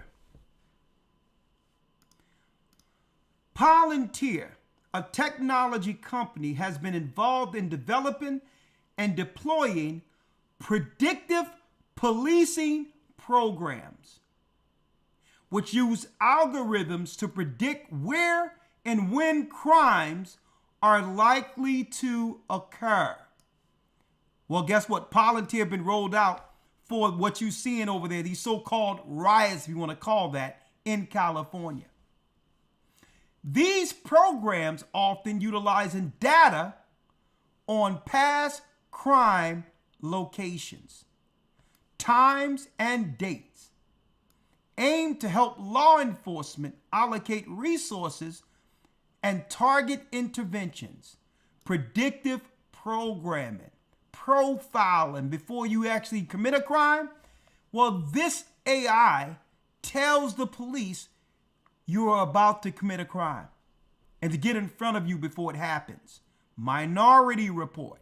Here's the technology for it. However, they have also faced criticism for potential biases and concerns about fairness. Okay? Now, also, there's a terrorist component to where once it links in with AI on the outside of the country, it automatically isolates the threat, deploy the drones, and take out enemy combatants without one person being involved. Now, I need y'all to think about that for a second. It's a program. They're not talking about this part outside the fluff. It gets a profile of an enemy. Right? The enemy have been deemed a red target or a threat. It automatically, without checking anyone, deploys a drone to take out the enemy combatant. And or, if they can't take it out, at least isolate the location so that the army can come in. That's why they showed bin Laden. Huh? I told people years ago, what they deploying over the United States, over the Middle East, will be deployed in the United States. And at the end, they'll be coming after God's people. Here we are. And it's all connected to AI. It's all connected to AI. Artificial intelligence. Listen to this. Deus Ex Machina, a former Google engineer, is developing, he quoted, former Google engineer is developing an AI God. Way of the Future, a religious group founded by Anthony Lewandowski, wants to create a deity based on artificial intelligence for the betterment of society. Right? Link to the internet. I told y'all this is the worship of the gods. AI is at the hub of all future technology. It's a brain, it's a spirit connected to the beast. It's a God. Don't wait for a man to pop up as the Antichrist. The Antichrist is Satan. And now through technology, Satan is now connected to the majority of the people in the earth. Eventually, what they're going to do is, at the end game, is to scare everyone into getting an implant, or you don't have access to your money. And that's when AI, or the spirit of Satan, will have full control of your body.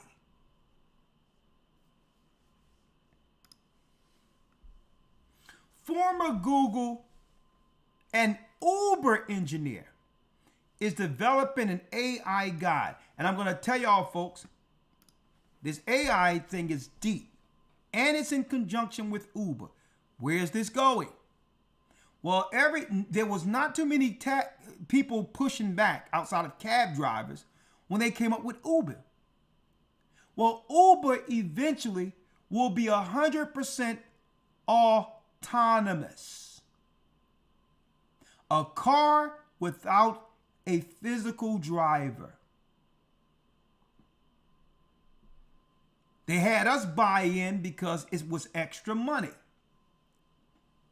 But soon, AI is going to take that job too. AI is going to take that job too. Right? Now,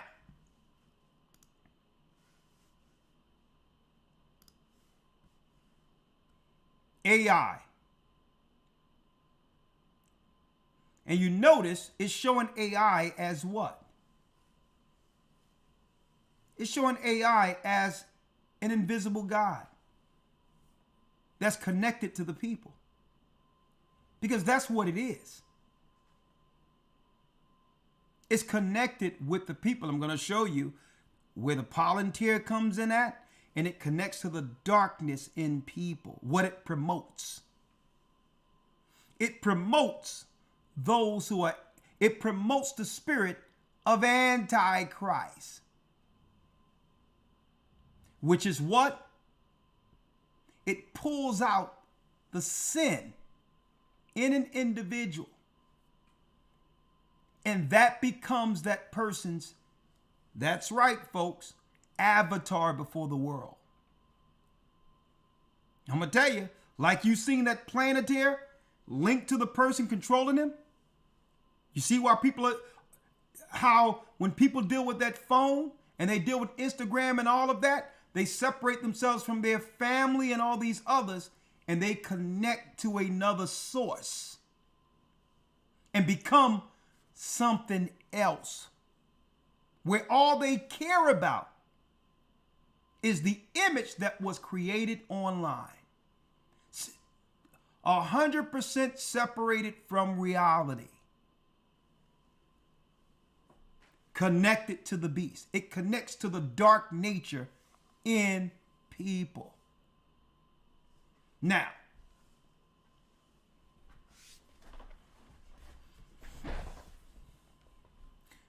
the image, and guess what? The people, the sinners in this earth, all have a place with this image. I want to go here, Elder Lawyer. Let's get Perilous Times real quick. Yes, sir. And I'm going to link it in real quick. 2 Timothy's, the 3rd chapter. 2 Timothy's 3. One second, let me pull it up here. 2 Timothy's 3. And let's now read the first verse all the way down to the 9th verse to show you the spirit Satan links to. Okay? You're only protected if you are behind Christ's wall. You're only protected if you're hedged by Christ. Everyone else is open game. And they become what? Listen to this. 3:1, read it. 2 Timothy 3:1. This know also, that in the last days perilous times shall come. For men shall be lovers of their own selves. So this is the spirit Satan promotes within the dark nature of people. They become what? Lovers of their own selves. How many see? You see people kissing and puckering up next to the phone. I'm looking online and I'm seeing somebody talking out of her mind. This white woman I'm looking, and she's sitting there patting her face with makeup the whole time and putting red stuff on her face, and she's having a conversation as if you're in the room with her.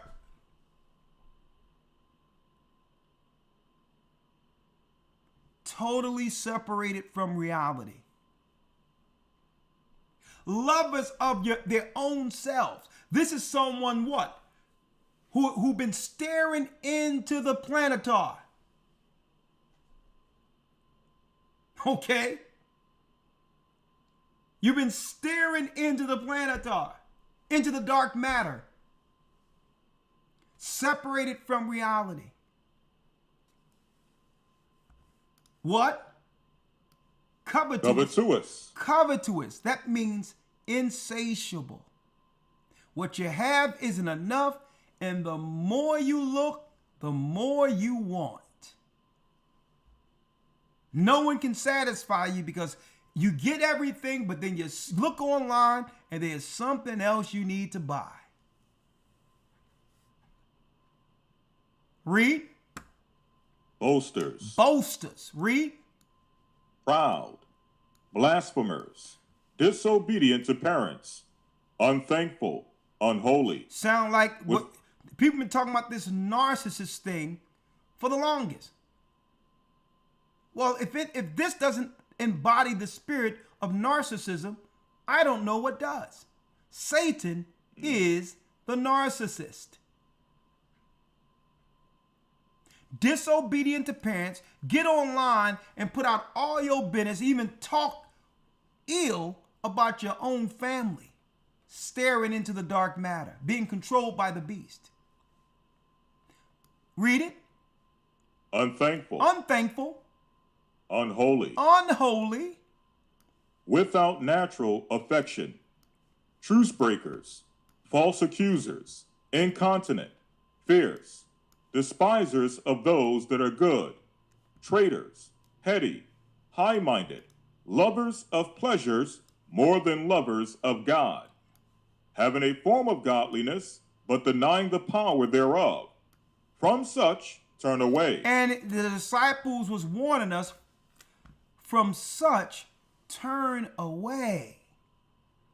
So now the Bible is giving us what? The insight on the behaviors Satan would link into and pull out of people. That's why it says that in the last days, that perilous times shall come, which means all of these behaviors would be heightened. See?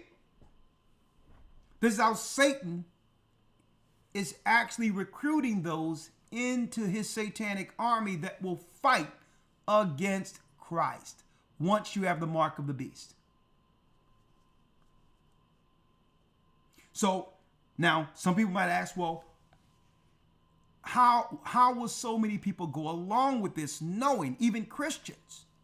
Well, check this out.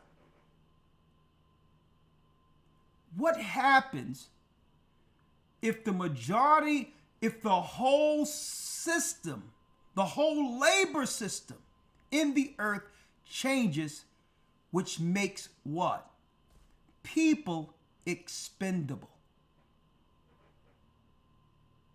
Where in order for you to survive, you must comply now that all your jobs have been taken by AI. Now already, if you became all of these things, you've been separated from the Spirit of the Almighty, and now you're vulnerable out there by yourselves because this behavior has now left you alone with no help at the very end, in the very end times. So if you are any of these spirits, Satan have used this to isolate individuals because no one in their right mind is going to deal with people like this.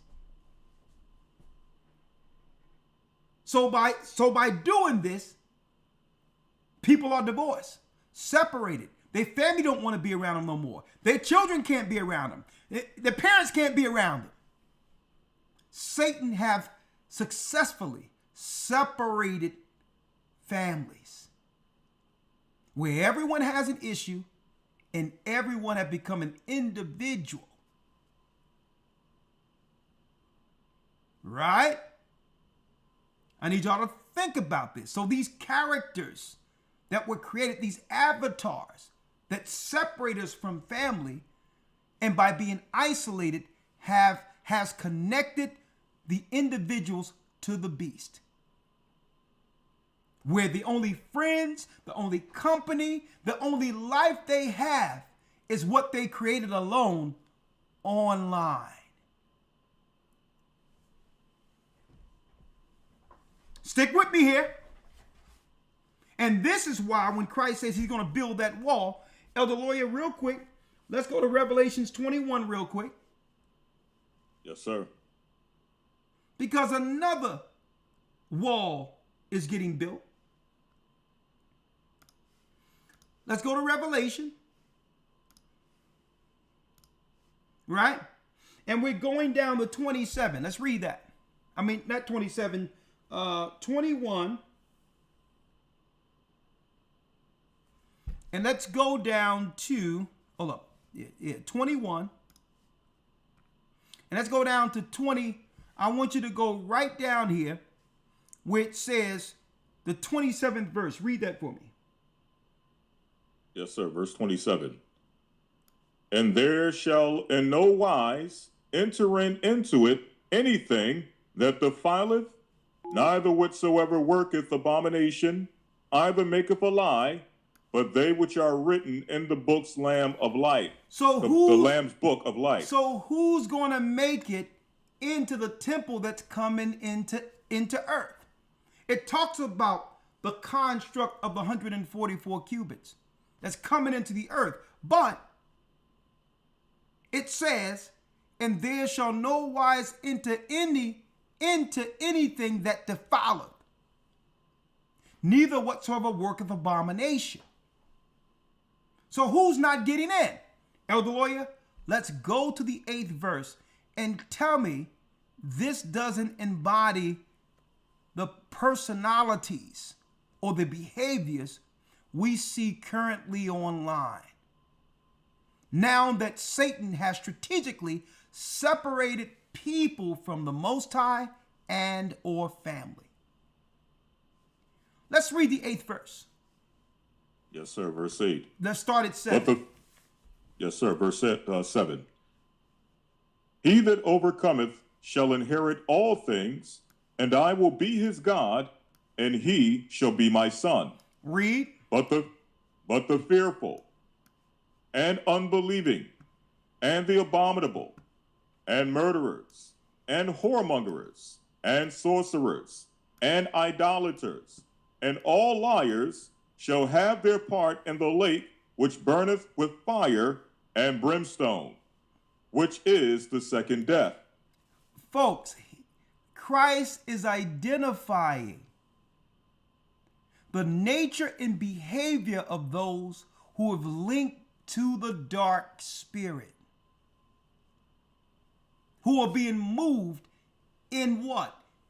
They're being moved in the spirit of wickedness and have actually taken it on as their own profile. This, I'm going to tell you, through this technology, AI and all that, AI is just the last foot to drop.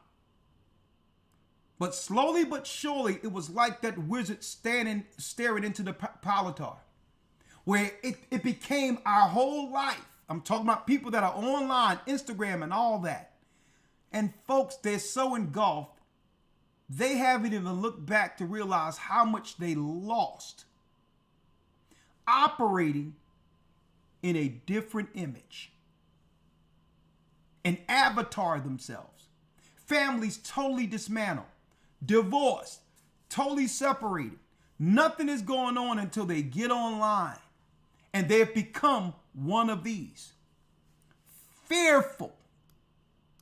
Anything the government put out there, these people will be scared, afraid, and moved into whatever solution the government has for them, because they have no what? They have no faith. They have no true belief in God. So automatically, if something happens, they'll become fearful and look to government for protection, for guidance. Unbelieving. Well, if you're unbelieving, you have no spiritual foundation. Right? Abominable, who will not get in. Man, I need y'all to understand how disgusting, crass, no class the people have become in the earth. No respect. And will show it before the world and dare you to say anything. Whoremongering, harlotry, and will promote it to other people. Elder Lawyer, I seen this online the other day. I'm like, this is absolutely insane.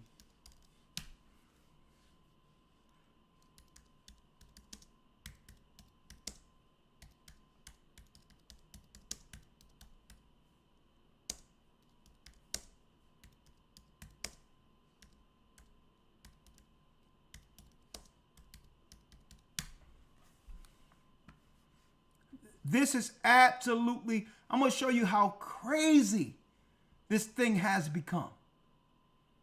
Let me pull this up. 1 second. Absolutely insane. Hold on, I'm waiting for the post to come up.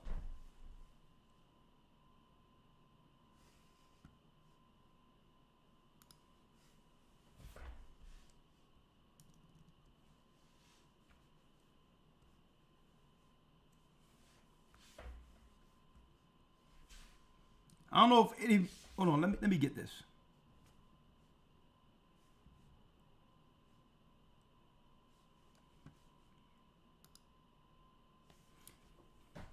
For some reason, this post is taking. Bear with me, folks. I'm still waiting.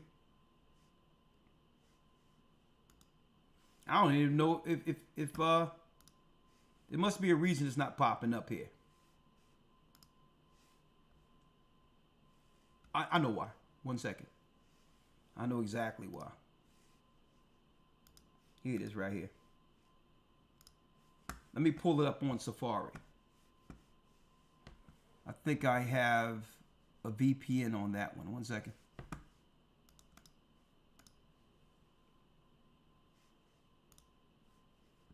Yeah. Let me. I'm gonna tell you, it's staring into the planetar. Elder, utterly insane. Let me pull it up through Safari here. I have it here. And somebody's gonna have to give me some understanding.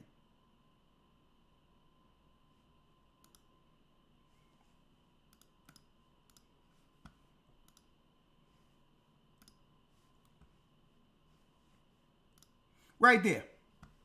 Elder Lawyer. Yes, sir. A woman in a Spider-Man onesie took a picture. This is what she wore at her son's birthday party. Wow. This is what she wore. Now imagine what this boy gonna have to go through. And I'm showing you an example of how you get so engulfed into your profile that it separates people from reality. It's insane. This boy gonna grow up and suffer.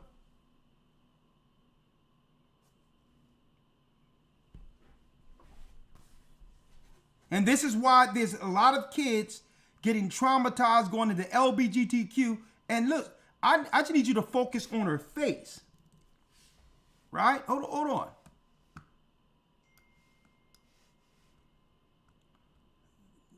Not the body, just the face.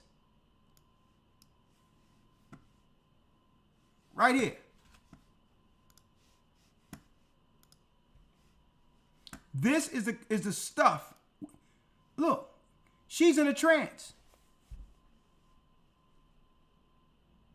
In a trance. And look at that boy.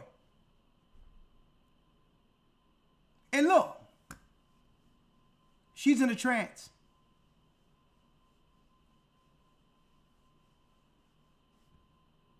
That's what we up against. And that's why the Bible says, it tells us in the Bible about that darkness.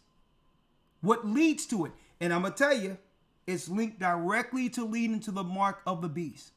What choice are they going to make when there's no access to any finances to live out their image?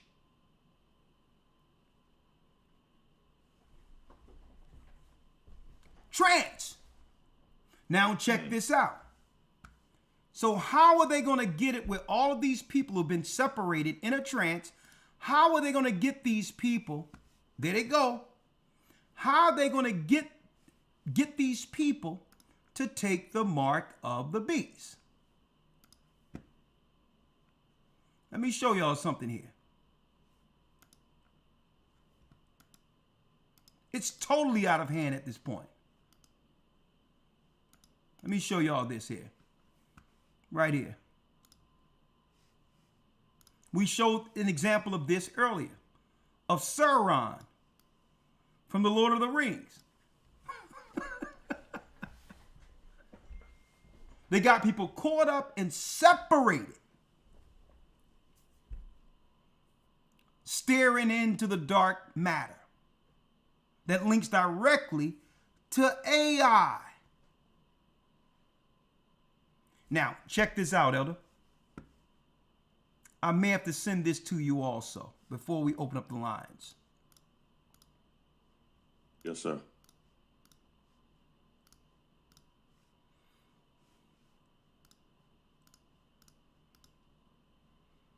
Right here.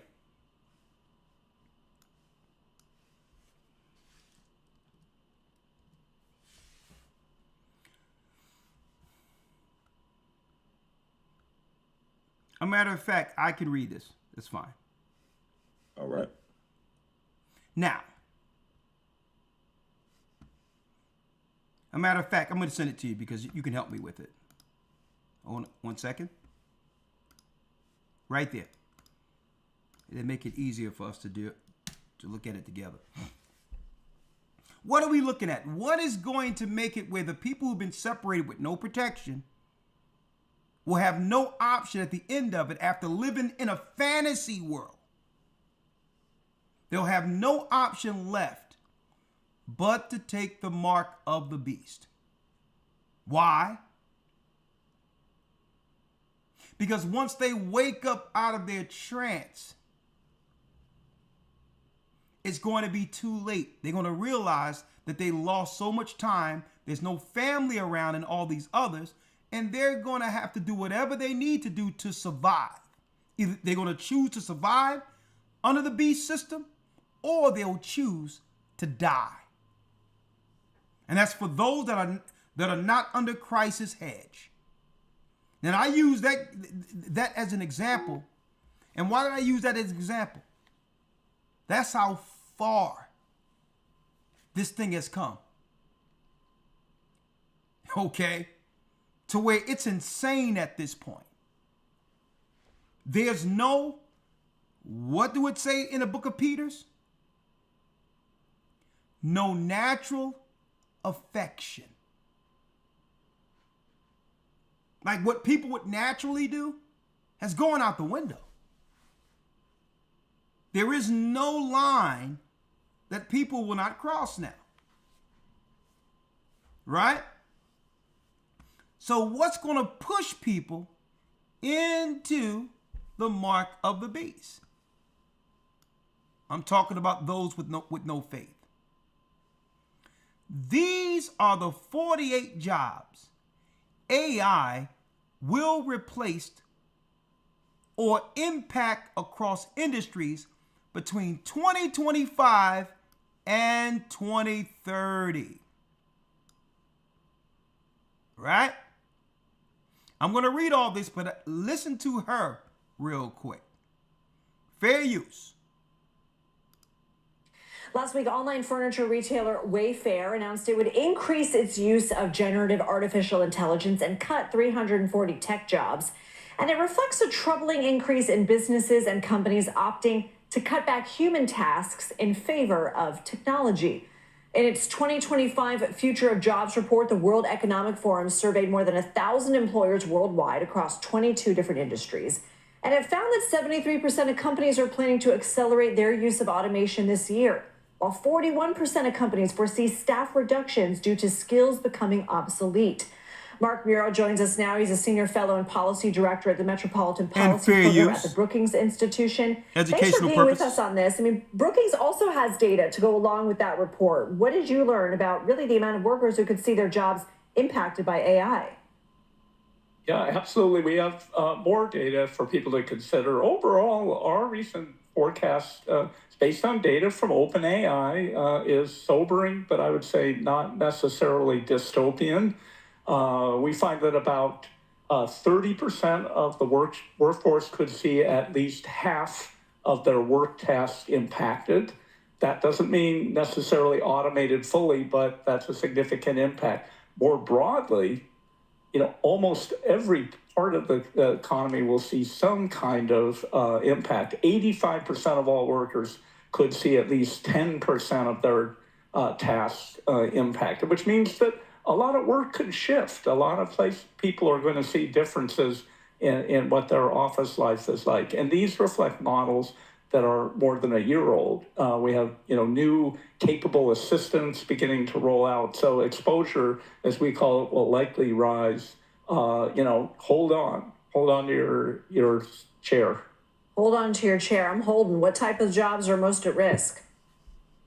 Well, it's hard to really pin down the whole variety, but we're talking about especially what are called cognitive jobs. I, for shorthand, call it the office economy. This isn't somebody else's problem. This is he talking with a little lisp happening, but the office economy. Now, mind you, folks, the Satanists have already replaced all the manual jobs with those outside of the country who's willing to work for nothing. Okay? Office jobs, gone.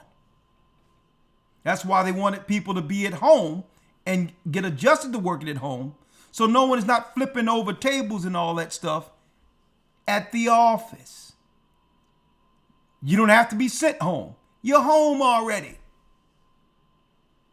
All office jobs, gone. Retail jobs, selling stuff at stores, gone. Amazon is the monster that ate it all. You get it from Amazon. The problem or challenge for everybody in a office environment in America. We're talking about IT programming, office and administrative jobs, HR, all those internal business services within your workplace, business and financial operations, sales and marketing. These are huge, important parts of the middle class economy in America. So again, this isn't somebody else's problem. It's a lot of people in regions and cities are going to be thinking about this and work and feeling the impacts in the next years. Does geography play a role?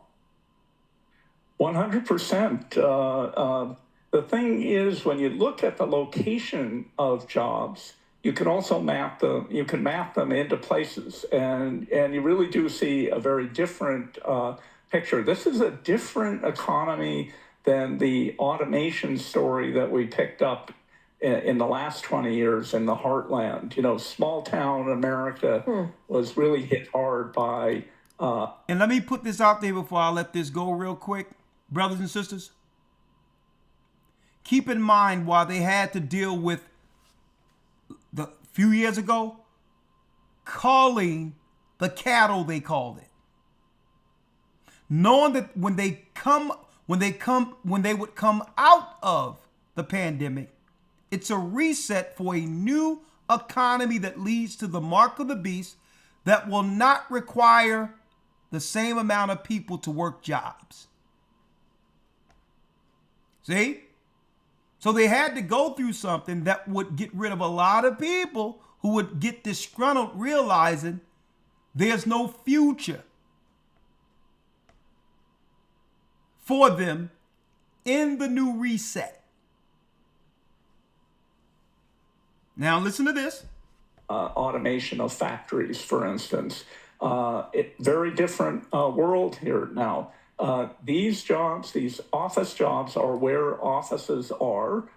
Not surprisingly, big cities, medium-sized cities. Those are the places that are going to be affected. I got to be quick with you because we are out of time, but what do you think are some of the biggest takeaways that you hope people will think about from your work and your interview? Well, I think this is a huge question mark. I think anybody who says they know exactly how this is going to play out. Oh, we know exactly how it's going to play out. We're going to tell you in a minute. But, Elder Lawyer, I need you to go directly to the 48 jobs AI will replace. And we're going to read each one down from 1 to 48. Now, let's make it clear. Elder Lawyer, like I said, when they told everybody to go into the house and stay, because the boogeyman was outside and was going to make them sick, I was looking at them like they were crazy and told them to turn off their TV. That ain't nothing outside. How did I know nothing outside? Because again, I was out there in the car checking out, how ridiculous and how sad these people have become, locking themselves up in their houses. Okay? Now, so you know me, I'm moseying around. I'm seeing construction still getting done. I'm seeing that there were a lot of trucks behind schools, as if they were building something, putting something in the schools. So I'm like, yeah, it seemed like COVID don't want to mess with construction workers who's still building, don't want to mess with people who's actually putting cameras on the lights and all that, right? There's new purple lights I seen out there that they had at night. It seems like COVID didn't want to, mess with those who were setting up the new infrastructure. So I'm like, let me mosey in here to the bank and see what's going on with them real quick. I go to a bank, right? There's a sister, I guess she was a Caribbean sister. I think she's probably from Haiti or she's probably from Jamaica. It was her and this old Jewish woman that I used to see at the bank. They're in the bank, lawyer, packing up all the stuff in the bank, right? And putting them in like these cardboard boxes. And I'm being nosy. I'm like, hold up now, what's going on here? Y'all shutting down? And the sisters say, well, no, we're not shutting down right now. We're just doing some house cleaning. And I'm talking about in the first week when people were afraid to go out, they were doing something different in these banks, packing away paperwork and all of that. And in my mind, I'm like, okay, I see what this is. This is a world corporate reset. And now that it go back to them same banks, the sister not there no more. The Jewish woman is still there, but there's nothing but East Indians and Eastern Europeans running that same bank now. But guess what? Let's see if they'll have a job. Okay, AI will replace these particular jobs. Let's go down the list if you can. 1 to 48, Elder. Yes, sir. Number 1, advertising media buyers, assembly line workers, bank tellers, bike messengers, bookkeepers and accountants, cashiers, compliance officers, contract lawyers, customer service representatives, data entry clerks, delivery couriers, discovery preparers, document drafters, entry-level programmers, financial analysts, forklift operators, inventory clerks, lab technicians, legal clerks, loan officers, market research analysts, medical image analysts, medical secretaries, online course facilitators, packers, paralegals, pathologists, postal workers, proofreaders, public transit operators, quality inspectors, radiologists, receptionists, register office clerks, researchers, social media content moderators, stock traders, taxi drivers, teaching assistants, telemarketers, train operators, transcriptionists, translators, truck drivers, tutors, underwriters, warehouse and logistic workers, X-ray technicians. Look, folks, I need y'all to see this. These are all the jobs they know. This ain't possibly. So you seen the guy playing dumb, claiming that, well, nobody truly knows. Here are all the jobs that will be replaced by AI. Every last one of them.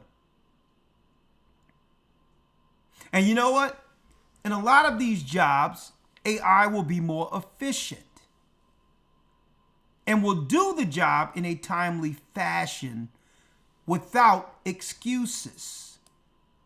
Hence the reason why those who are running corporate scenarios will lean more so towards that. Not one sick day. It's 100% correct information when the data is actually put in. More efficient and don't have to pay people.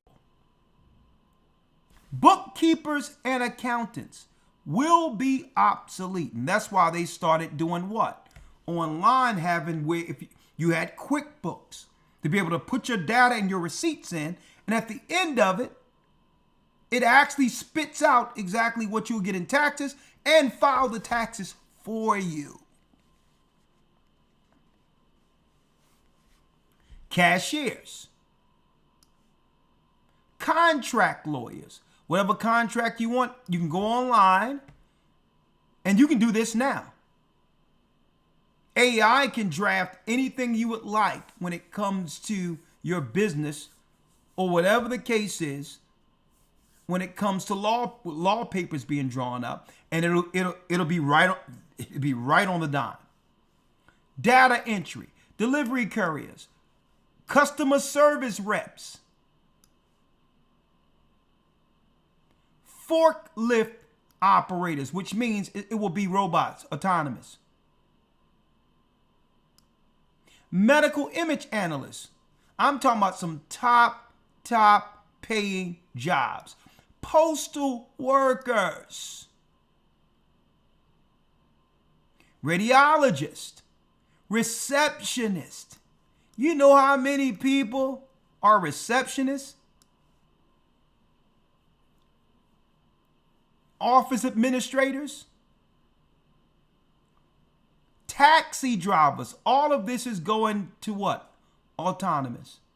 Truck drivers. So what work will be left? You know what work will be left? The essential work. You're going to need a trade to survive. No more going to somebody and saying, are you hiring? Those days will be done. Only manual labor that they're going to prefer the immigrants to have, because immigrants are going to work for pennies and smile while receiving it. And so, elder lawyer, here we go. So what type of solutions they have for the people who are not going to be able to bear the reset, knowing that there's no opportunity for financial upward mobility in the new economy. Okay, Trump, he hit the ground running and implementing the new economy that leads to the mark of the beast. That's his position. Well, here's the solution. For many people who would realize that there's no future for them in this world. And these are they who are without faith. The majority of people are going to break down, take the mark of the beast, and be on whatever social program it is to survive and comply to government by taking the mark of the beast. The majority of the people are going to do that. But what about the people when they realize that the world before the pandemic is never coming back? Here it is. Compassion and choices. States where medical aid in dying is authorized. If you need an end of life option.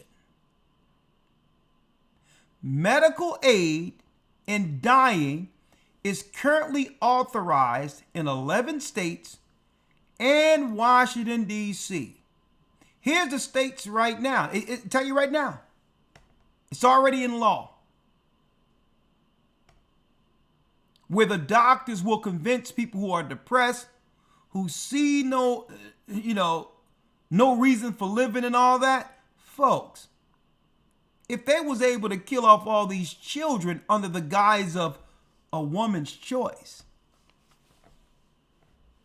you think they're going to have any problem when somebody go into the doctor's office and say, you know what? I don't think I can do it anymore. And people are going to be off in themselves. Okay? And guess what? They just introduced the same bill to be approved soon in Pennsylvania. California, Hawaii, New Jersey, Vermont, Colorado, Maine, New Mexico, Washington, D.C., Delaware, Montana, Oregon, Washington. These are places already, if someone wants to say, you know what, it's time to check out. I don't think I can deal with the world I'm living in right now. There's no possibility for me to have a life here.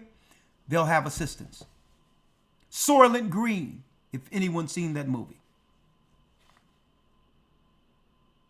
And you know what? This is the choice that's going to be for those without faith. You're going to have people with the mark of the beast seeking to check out because they have no faith. But those who are in Christ and or baptized and is living a clean life according to the laws of God will be guided through. Because you know why? You're not going to be alone. They have separated families. But Christ has made a body. See? Where those of like mind would cleave together at the very end to be protected. The 144,000 on Christ's side of the wall. And the rest of the world, well, they're going to get the world they chose. By the God they chose. They will receive the world they chose by the God they chose. Satan. AI is at the heart. Satan is at the heart of AI. He's going to pull everything back and say, only if you follow me will you get anything left that resembles the life you once had. But still, it's you on your knees. Like a dog begging from the master's hand. And that's another definition for the mark. And I'm going to tell you, they're going to look at people, they're going to be like, degrees, huh?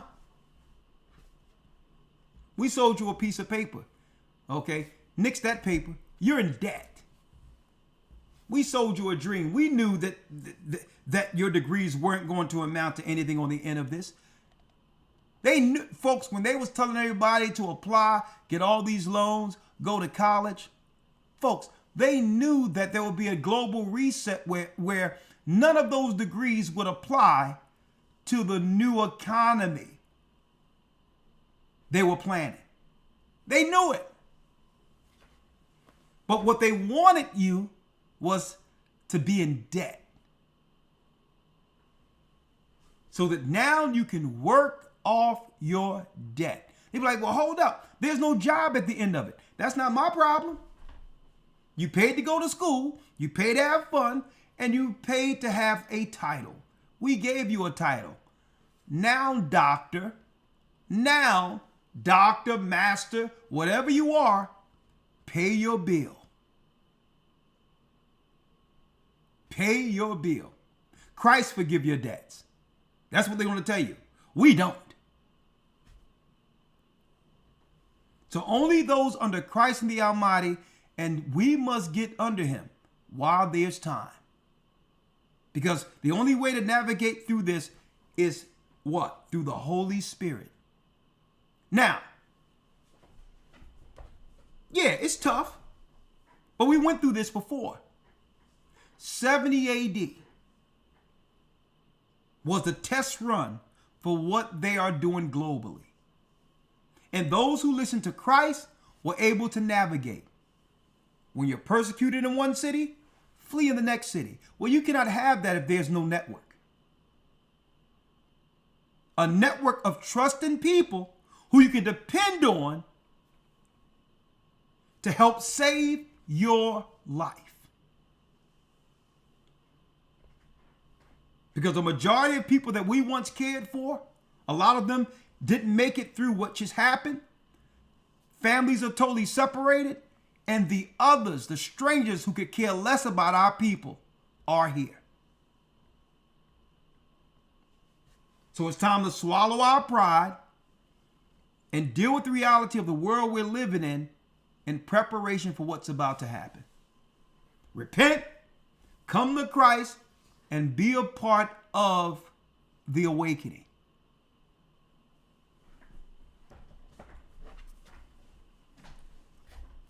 Okay? Anything you'd like to say, Elder Lawyer, before we open up the lines here? No, sir. Let's go straight to the lines. Okay, my brother.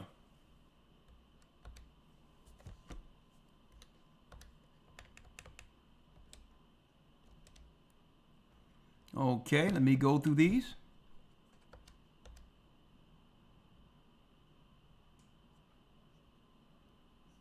All right, let me go back here.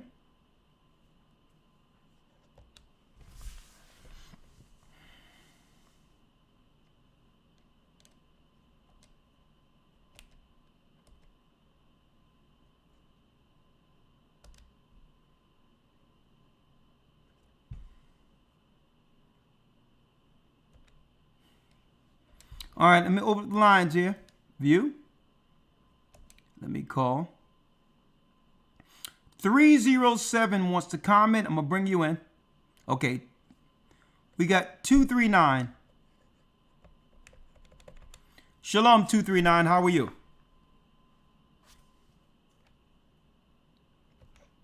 Shalom. Hello. Blessings. 239 area code. Talk to me.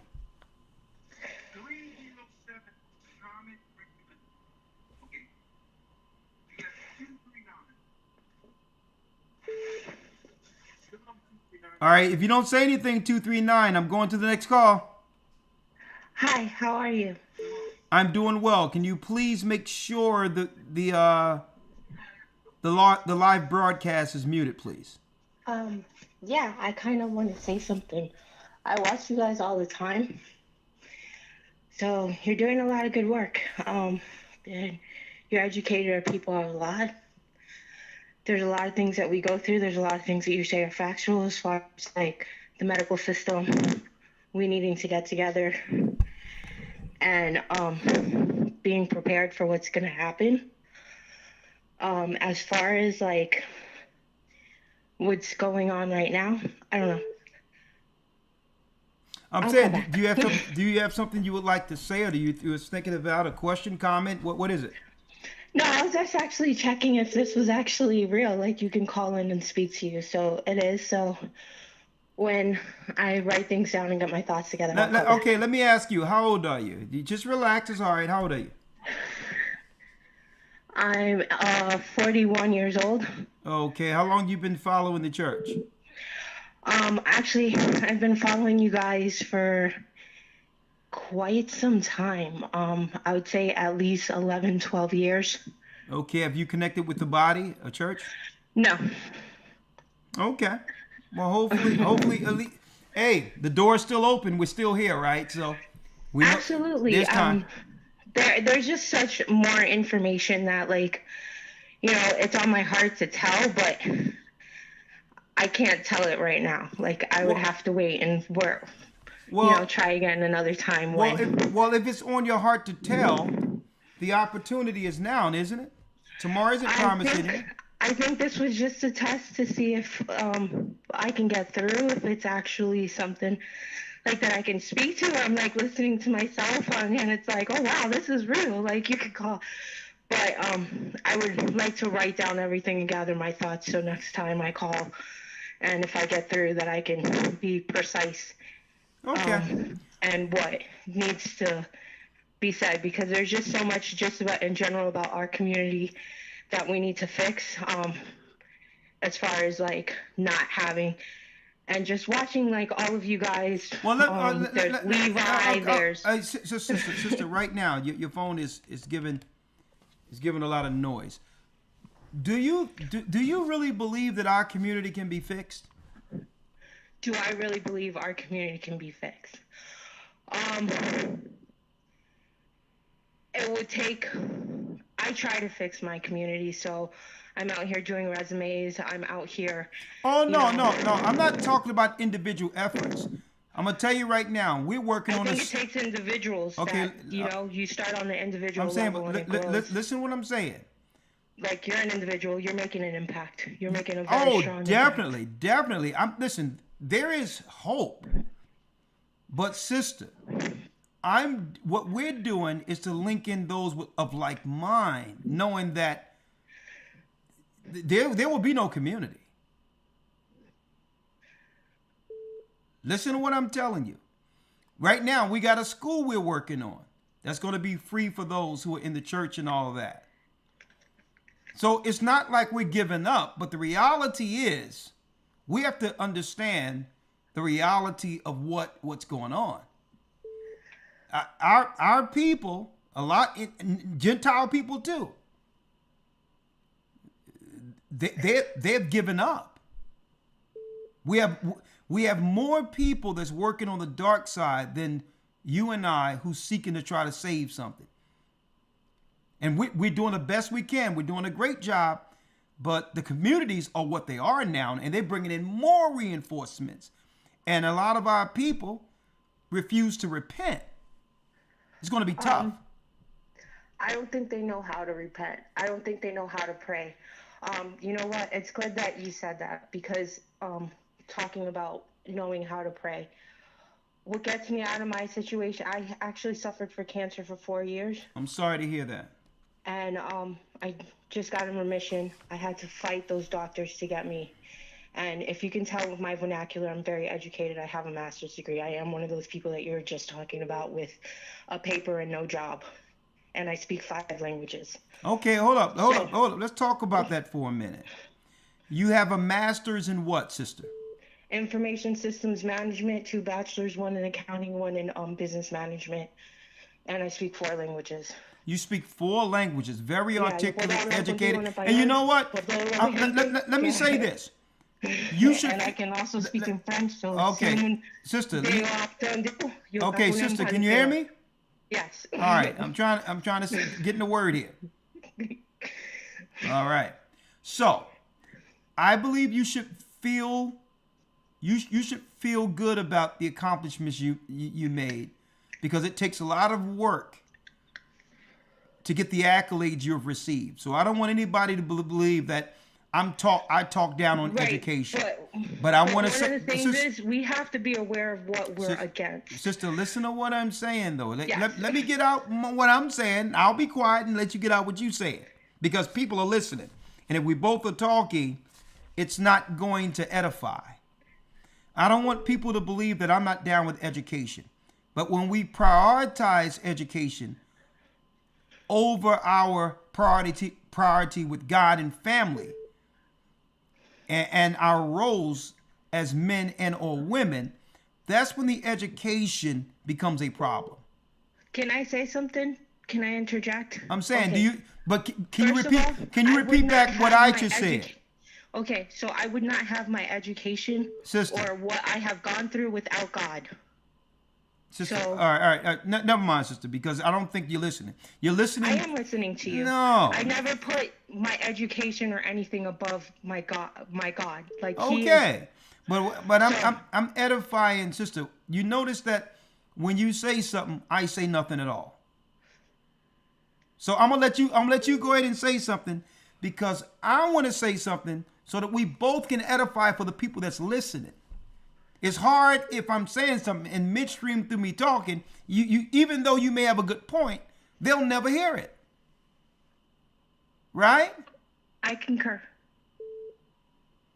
Okay. So what I'm stating here is that the education is a good thing if you prioritize it. Right? Like, for instance, let's go into the male-female dynamic, if we can, for a second. Is that okay? Absolutely. When you look at the 60s and the 70s, when the men had PhDs and was leading the community, their accolades and achievements transferred in benefit to benefit the community. You notice that? Like I wasn't born in that time, so I can't speak on that effect. So that's but that. I am gonna Listen, so that's why you have to lean on what I'm saying here. I'm telling you, Martin Luther King had a master's. His master's transferred to what? A benefit for the community. You understand that? So when we had the majority of men in academia, then it transferred to the benefit we seen that educated transferred to something that benefited the whole. Can I say something, please? Because when you discuss the men in your community, my dad was a doctor, and Yeah. listen, Congratulations. I'm gonna say something, and it's kind of scary, and I'm a little nervous to say it, but what men's challenges are in this community are far more like dynamic than what's perceived. My dad was killed. I'm sorry to hear My that. grandfather was killed. So they take out and they suppress the intelligence. So the smarter you are, the more you will have to. Okay, so there's something called the Peter principle, Yeah. where they I'm raise familiar with up that. the lowest Yeah. of the intelligence to suppress the ones who aren't. So they keep the higher intelligence you are, the more the system will put situations on you and make it difficult for you to progress. Because if you are able to achieve, then if you're able to achieve, then you're going to rise up more individuals. This is why you see basketball players, football players, people with low aptitudes are making the most money in our community. And you know what, sister? That's a great point. I really appreciate it. Though that point have to be examined too. So when you say, oh, well, when black men they won't let you.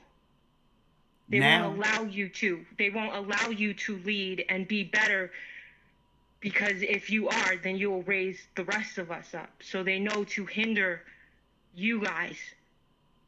Thank you. More so than us. That's a great point, sister. Thank you. I appreciate that. But like I said, I'm not in the position to talk. I didn't expect for you to prolong this conversation.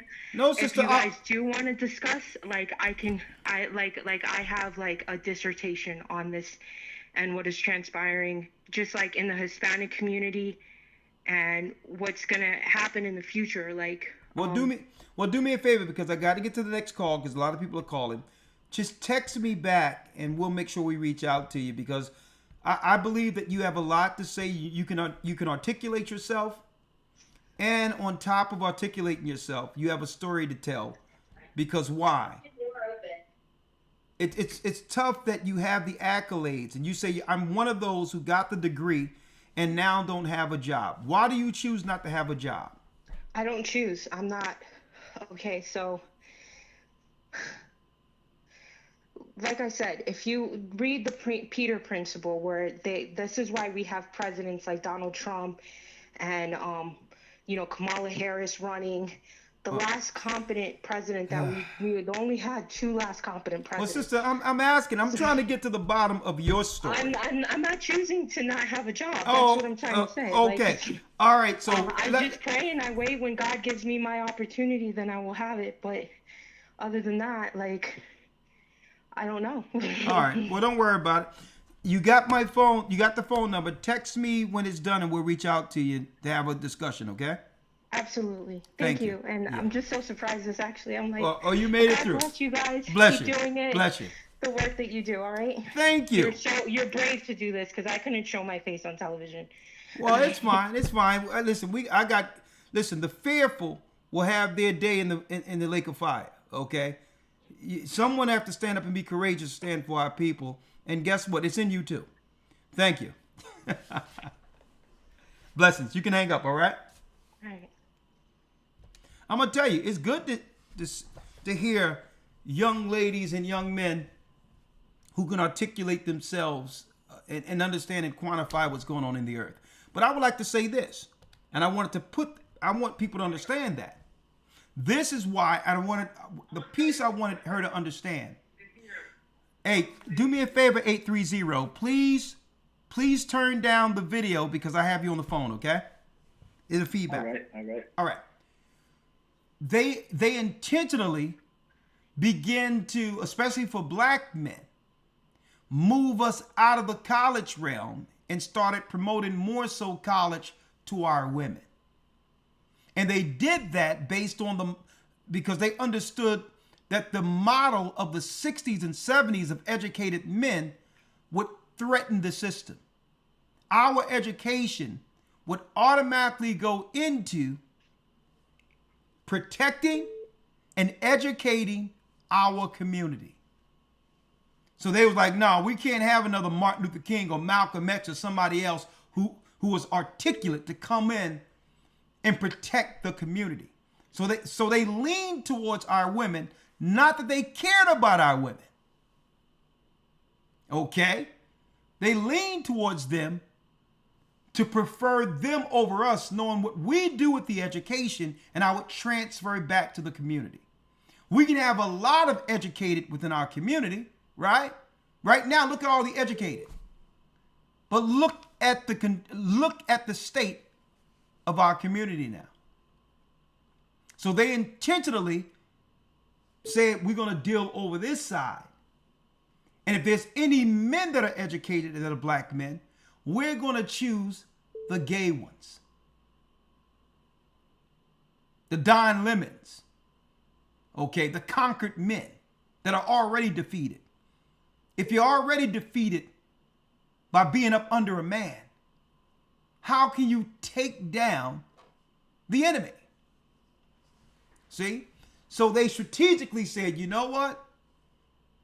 The regular man, the man who feared God, the strong men who will protect family, nah, they have no place in this world as far as authority goes. Only the defeated and the victims will we promote over that particular community.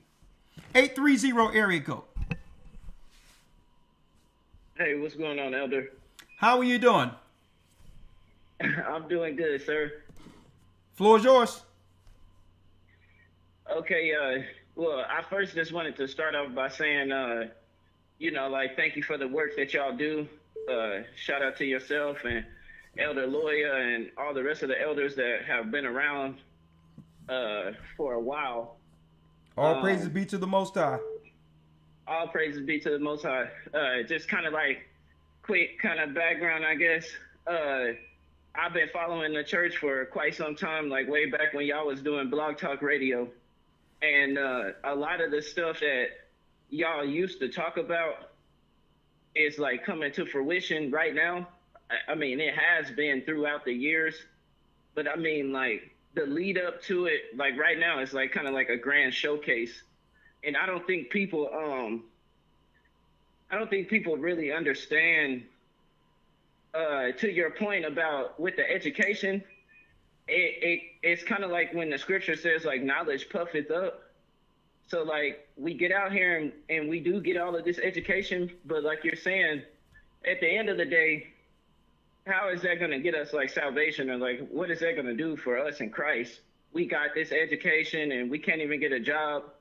And they were telling us years ago, basically like they're shifting everything into the technology sector or into like healthcare, or the technology that would drive healthcare. And they would be telling us like in school and high school and stuff, like, when you graduate college, go look for a job in like information systems, saying like technology, do something that has to do with some type of technology, which is basically would have been like the introduction to the AI. So we're kind of like that AI generation. Yeah. I was born in 92. So like I grew up when internet kind of first came out, was kind of like my preteens into like my manhood, I guess, was like internet first came out. We kind of got social media, all of that stuff. So it's affected my generation the most.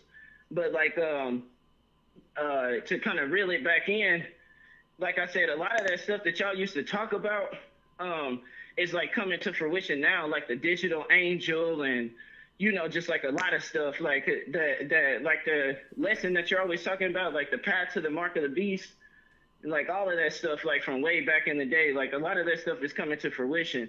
And people who are just now kind of getting into the church, or maybe people who've been in the church, the reason why I brought out that scripture about like knowledge puffeth up is because they've gotten used to hearing you and Elder Loya and the rest of the elders, Elder Ramar on Friday night, like breaking down this so much information.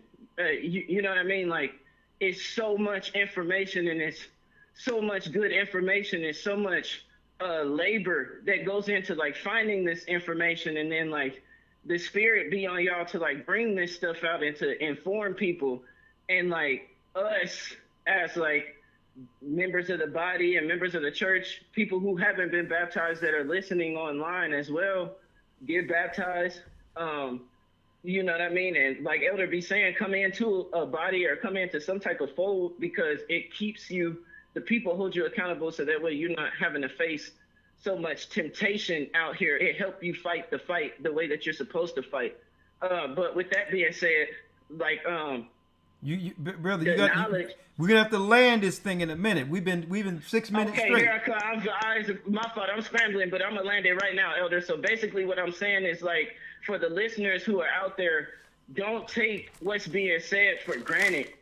Yeah. Reel it back in and understand like what's being said to you and what's being given to you, because a lot of people is allowing this information to go over their head. They think that this is some type of movement. They think it's a joke. They think that us saying that we're Israelites is like a Hey brother, I don't want to break you off, brother, but you ain't landed. It's 7 minutes in, and I'm with you. You got to land that plane. Okay, I got you, Elder. My brother. This is my final statement. Then You I'm gonna just go ahead said and the yield final it. statement. I'm gonna give you. Listen, you got 10 seconds. Go ahead. 10 seconds right here with my last 10. Just don't let this information go over y'all's heads. Study the scriptures behind what the elders are telling us and teaching us, because they are confirming the same thing that Christ and the apostles, the disciples, the prophets, everything that they were talking about. The elders are in the same spirit confirming those same things, and God is showing us in the world behind actions that are going on in the world. Thank you, I yield. Thank you. My brother, you yielding out. My brother. Shalom. Now. Shalom. Bless you. Lord, in the morning time. Now. 214 area code. I need you to hold for 1 second, okay? Okay, that's fine. All right. Now, when it comes to the education, the Bible tells us that the wisdom of this world is foolishness with God, which means education means nothing if it isn't benefiting our people or your people. What I find now that education, when I was coming up, it seemed like it had more to it. It had more depth and meaning. Like a master's 20 years ago meant something. Not to minimize someone getting educated now. Right? Because what happens is, if so many people get things and it become antiquated and saturated with it, it devalues that thing. The masters meant something because it wasn't that many people with one. That's number one. Number two. I'm on the call, Kareem. Give me a second. Yeah, I'm with you, sister. That's fine. Give me 1 second. Another thing. It's what you're getting educated for. Could it transfer into something essential that can help your people and help yourself concerning what's to come? Will there be a space where that particular degree would mean something in the real world outside of school? The next thing, what I've found, not all, but some people get educated because they would like for themselves a status symbol. okay, to tell people I have this, whether or not there's a benefit of having it or not. Just to say I have it, which is pride. That's pride. A status symbol. Some people I've seen it, get educated, so that now they can use that as a tool for argument. To shut down those who don't agree with them, to claim, well, hey, how can you tell me? I have a master's. So now, an argumentative person have received paperwork to justify them being argumentative. At the end of the day, to learn is good. To have an education is good. Okay? But then we can't have self-adulation and have pride come in to where we cannot condescend to the lowest man and be real strictly because Esau told you that he gave you a piece of paper. Okay? It's all about humility and having that transfer into benefiting your people at the end of the day. Okay? Or it's just a piece of paper. Yes, how you doing, 214 area code? I am wonderful. How are you doing? I am blessed by the best, and his name is Ahaya. Your name?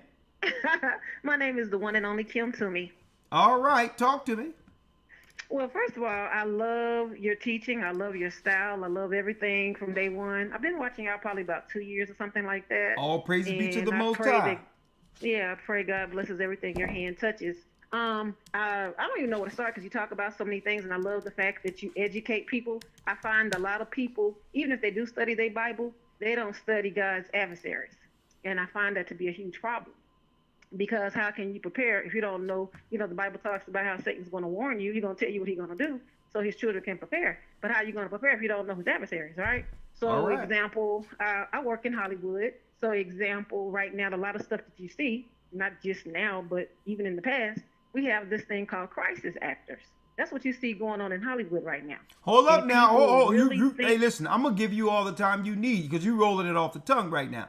So you work in Hollywood. What part of Hollywood? What you do in Hollywood? I work with celebrities. Yeah, I work with celebrities and my clients. Yeah. 20 Celebrities years now. are your clients. What is your occupation without putting yourself out there? I really don't. I'm a woman of God, so I really don't do titles, to be honest with you. So, But you do work with with celebrities we know currently. Yes. Yes, sir. Okay, so you said in California. Are you in California? Oh no, I would never. So are you saying that what you're witnessing in California right now are crisis actors? They're called crisis actors, yeah. So what they do is you have George Soros is one of them example, and what he does is they recruit all kind of people, immigrants to college students, and what they do is they offer to pay stuff so they can pay you cash, they can wipe away your student loans. It depends on what the gig is, you know what I mean? If it's big enough, they'll pay your house off. It just depends on what they want you to do. So the Bible talks about the end time deception, and this is a part of it. And I be trying to wake people up, and people so sleep, like it's crazy. Example, even the stuff with Elon Musk and Trump. If you go back and watch The Simpsons season 30, everything you've been seeing with Elon and Trump is already played on The Simpsons in season 30. Like everything is deception. And everybody's still watching the news, and they caught up. I'm like, I need to turn the TV off. Okay, hold up now. You're speaking fast. Let's go back to the crisis. Sorry. Let's go back to the crisis actors. Uh-huh. So you said you work in Hollywood, and what happens is they'll let immigrants in and give them money or pay off debt to college students if they're willing to go out and create anarchy. Yeah, they do that with everybody. It could be a celebrity. It could be an influencer. I mean, example, let's use COVID. They pay the celebrities to say, go get the COVID shot. Oh, well, listen, allegedly. No, Because, it ain't allegedly. That's no. Listen what I'm saying, though. Oh. Because YouTube don't like when I say COVID. Oh, okay. They'll send the Sentinels. They got like 1 billion eyes on my channel waiting to just stomp it. Yeah, All my right? name is Kim, not Karen. I be out here in the streets. I be telling my Hollywood what I'm talking now. They all used to it because I'm not scared of nobody. But Oh, I'm not scared of anyone, but I love. No, I'm talking about just. I love the yeah, reach. I love the reach of this page, though. This Right, page I is the got tool you. to get to so many, or you wouldn't be on the phone with me right now. So I want to keep it. Yeah, I got you. I can't say what other people say. Unfortunately. I got you. I got you. And for Yeah. some sister, and for some reason, Mm-hmm. they must have just put the stop button on this channel, right? Because how long have we been at 130,000 subscribers here? People, I mean, they've just stopped showing my subscribers. Well, they call it shadow banning. So they probably did. When you have certain hashtags, I don't know if you've heard, but you know they're about to. Have you heard about the Noahide law? The what law? It's called Noahide law. Oh yeah, I know about the Noahide law. I know how they're Okay, going to try so- to implement it as an international law, Well, and use it's already implemented. Trump is a part of it. All of them are part of it. They already got their hashtags and words you can't use, which is Yeshua, Jesus, and stuff like that. I don't know if you heard about the Temple Mount, but they announced that they're going to start building the third temple by the end of the year. So this is about to happen rapidly. People are no sleep. Well, if I trust your expertise on where you are in Hollywood and understand that, but don't go for the old we're about to build a third temple. They've been talking about. They said that I didn't. I get the Temple Mount news. I'm a member. Okay, well check this out. They've been talking about this. They've been talking about this Temple Mount for 40 years. No, I agree. All right. Well, thank you, I agree. sister. And I appreciate it. Do me a favor whenever you can, so that we can talk about some of those interactions that you would have with celebrities and what's going on, because you may have some insight of how they deal as far as their ritualistic Canaanite religions and all that. But I'll talk about that separately. Do me a favor, text me your name and say you're the one who deal with celebrities, and I'll talk with you we'll talk offline to probably have a text different. you at this number? At this number right here, we'll have a discussion offline to discuss a future broadcast. All right? Okay. That sounds good. You have a blessed evening. Thank you. And you know what? Bye-bye. Thank you. You can hang up. I got you, sister. Okay, thank you. Bye-bye. And she wasn't nervous. And it's a blessing to hear sisters and brothers who's in the know, right? Who have their head on straight and understanding the war we're in. So that's a blessing to hear. That's just a sharp. 864 area code. Hey, Elder. Yeah. Can you hear me? And let me put this 864. The reason why we don't go for that, they're building a temple in Israel type of thing, that has nothing to do with Christ's prophecies concerning him coming. Everything they do with that temple is to actually feed into the Jesuit lie that a third temple must be built in Jerusalem before Christ returns. That's nowhere in the Bible. So they're feeding into the Jesuit lie to throw Christians off, to look for something that Christ never said would happen. Okay? Ignatius Loyola and Roberta, two Jesuits in the 1600s, came up with that garbage doctrine. And ever so often, Christians and Jewish people will put something out there to throw Christians off. The elite would throw that off there. Yeah, we're about to build a temple, which is a self-fulfilling prophecy outside of what Christ said. They'll put it out there so that they have Christians looking for something that'll never happen, while they're implementing the mark of the beast right up under your nose. Okay? Where did Christ say he'll return, a sign of him coming, is when they build a third temple? They misinterpret Paul's teachings, lying on Paul. Okay? When it says they're in the temple of God, sitting in the temple of God, saying they are God. They're already doing that. You got the people in our homeland. They've already fulfilled that scripture. They're already there. They're sitting in the temple of God, claiming to be the people of God. That happened in 1948. The temple have already been built. It's them over there, wrecking shop. How you doing, 864 area code? All right, how you doing, Elder? I am blessed by the best, and his name is Yeshaya. Mine. I just want to say I'm glad of how you kept me, man. I got shot a couple months back. I don't know if I can say that. I'll just say. Oh PP. man, you can say that. What happened? How did you get shot? What were you doing out there? I was just working, and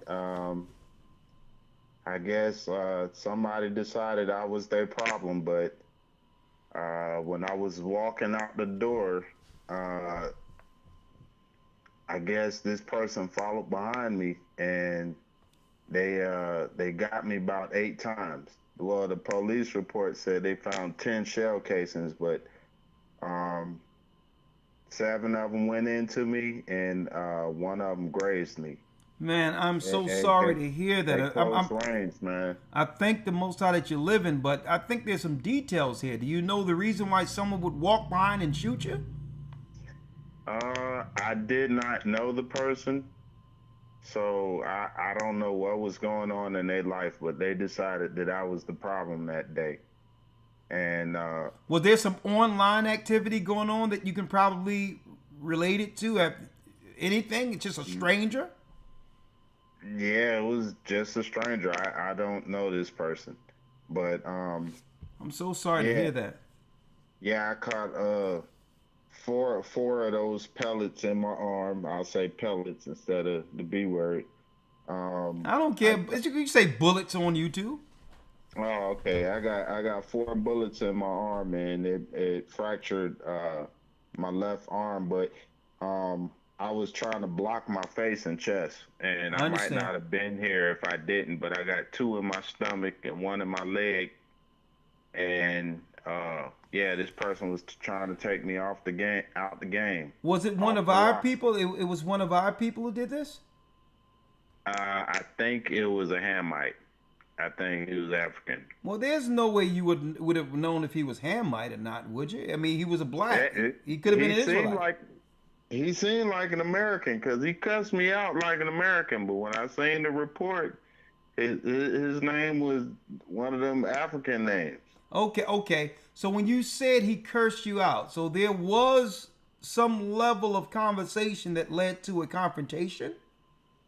Yeah, he for some reason he decided he would start cussing me out, and you know, I was like, nah, I'm not that dude. You know what I'm saying? I let him know. He got in my face a couple times, but I didn't take it seriously.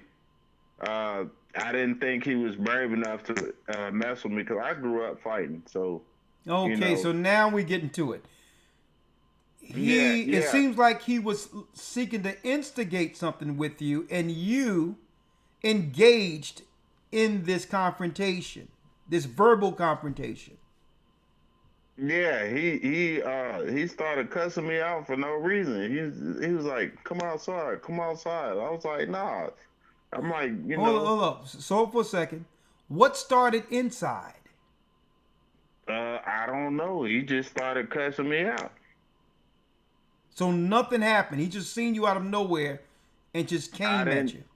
I didn't do nothing to this brother. I seen him before, but you know, maybe he thought I was somebody else. But I've never spoken to him before.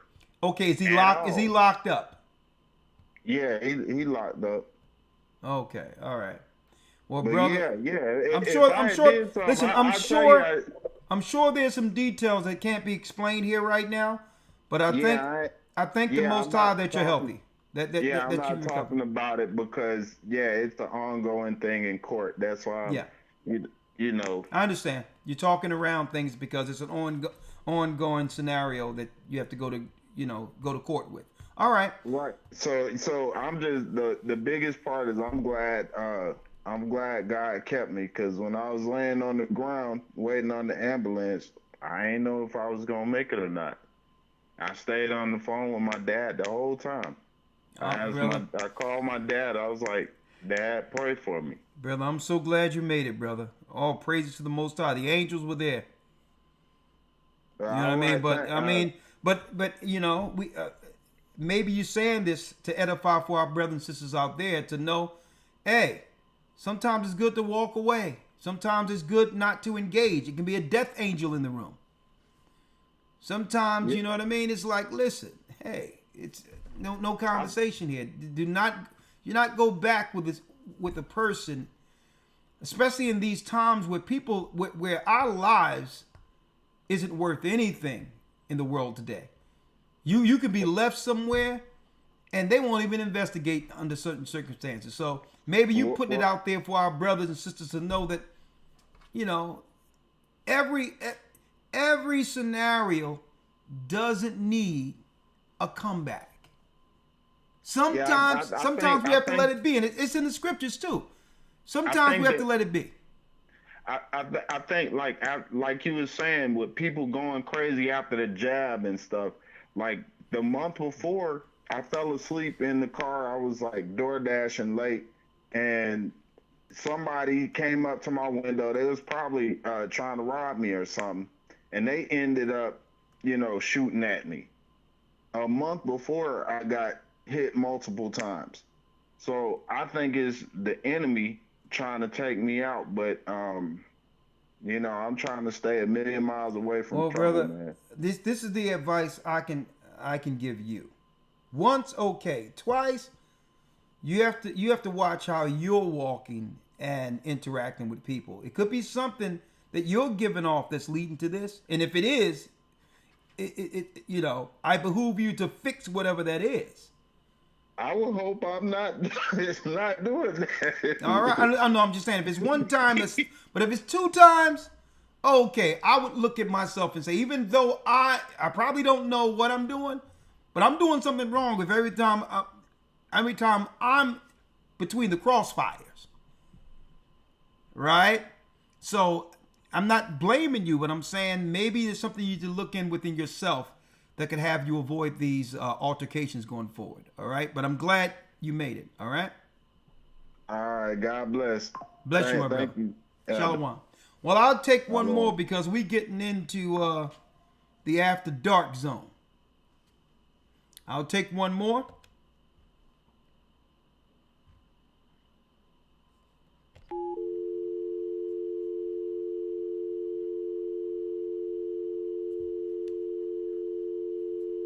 Hold on. I'll take one more here, and that will conclude our broadcast for this evening. 1 second. All right. Right there. 609 area code.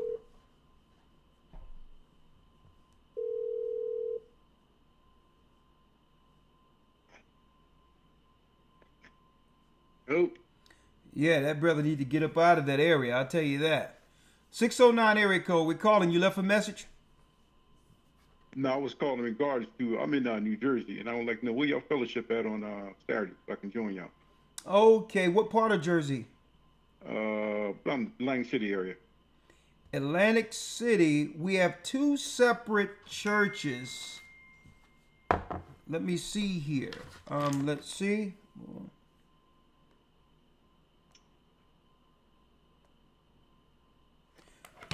I'll tell you what. So I'm going to put it up here real quick. I'm going to have you in Atlantic City. So the closest church we have, I think we have one in Central Jersey. That's not too far. How close are you to? No, you're further from Newark.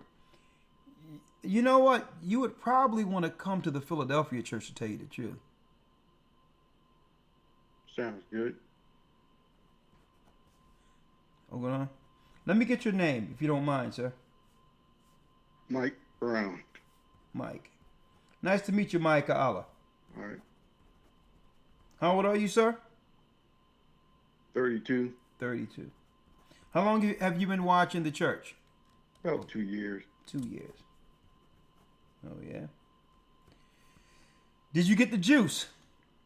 No. Smart man. Let me tell you, I'm hearing from a lot of people that people are just burying people. Ever since they agreed to do what Biden told them to, it's been funerals all over the place. And all the people that listen,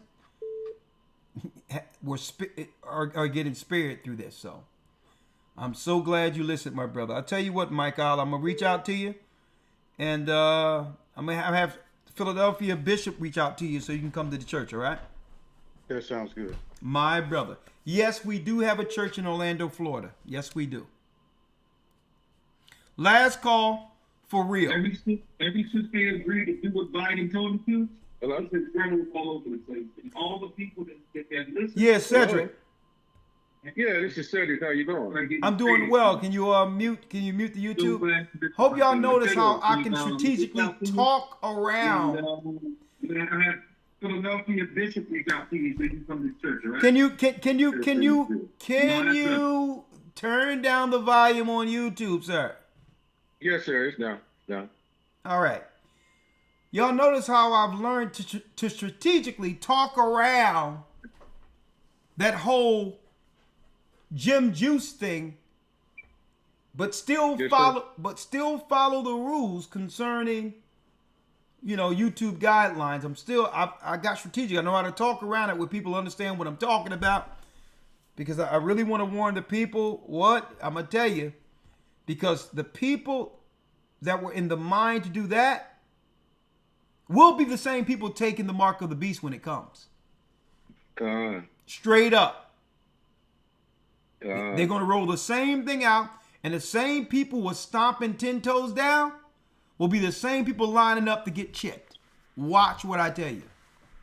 Wow. Talk to me, Cedric. Yes, sir. Hey, good lesson tonight. All praise be to the Most High. Right, we were bracing, understanding that this beast system is going to be instituted, and it's amazing. Also, how they're trying to deregulate any attempt from this level to fight back against AI, and this is in the economic plan that they're trying to pass through the Senate now. I'm also seeing stuff on YouTube, about people across the board, making a stance or making our history, and what my thoughts are is with AI coming in, they can replace our history now, and if there's no regulation for it, then they can totally rewrite history. So when we go to history now, it's because they're getting rid of teachers and all of this. AI is now the thing out there now, the source out there for the truth.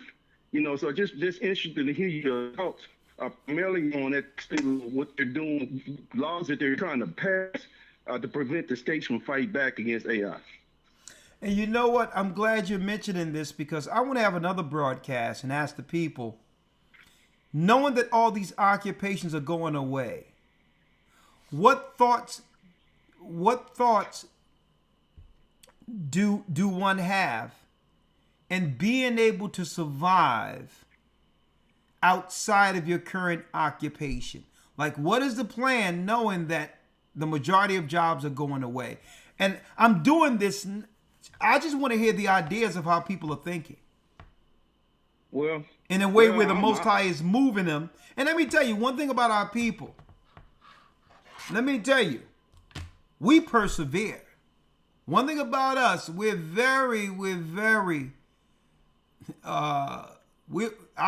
strong people. And we persevere and we adapt. And that's why, and this is because I want to learn a lot out of our people. When we're forced to kick in and figure things out, something different happens in the earth. And that's why I want to ask people, knowing that these occupations are going to go, what plans do our people have to actually transition through the new beast system without bowing to it? Right? And I'm sure our people will come with some serious, resourceful answers. And I'm going to have a show on that, because I really need to hear how our people are thinking. Yes, sir. Yes, sir. But go on. You got the last word. Well, I would say this: if we have been listening, and I know I've been following you, and I've been a member, I'm an active member now. Praise in the the Most San High. Antonio body. if we've been listening in terms of our preparation, you've done a good job in giving us, breaking down prophecy in a way where we can react to it.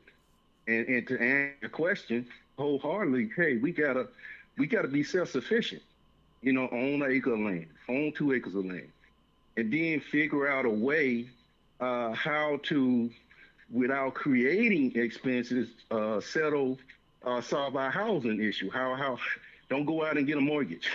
If you can do something cheaper where you can pay off in a year or two, I mean, have your house paid off. And then we got to stop being selfish. Is the real deal. Instead of investing in ourselves, we need to be investing in our children, because one day we gonna be gone. And what we gonna leave our kids with now, especially now that the jobs are drying up. So we got other opportunities like living life policies, which is it's the same, works like an insurance policy, but you can actually dip into it.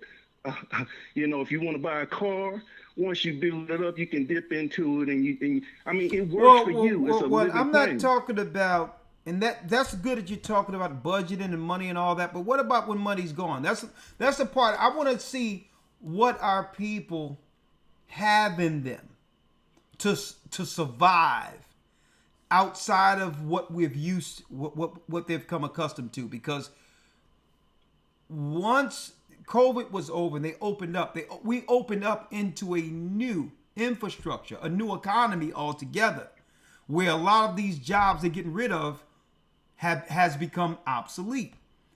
So let me tell you, our people are resourceful. I just need to hear amongst the people what ideas have come to them. And why? Right. Because I believe if I could just hear this to the people, it's going to stimulate ideas amongst all of us, and other people who may not have a way out can say, you know what? Hey, I can do that. Right? So we're going to have that conversation soon.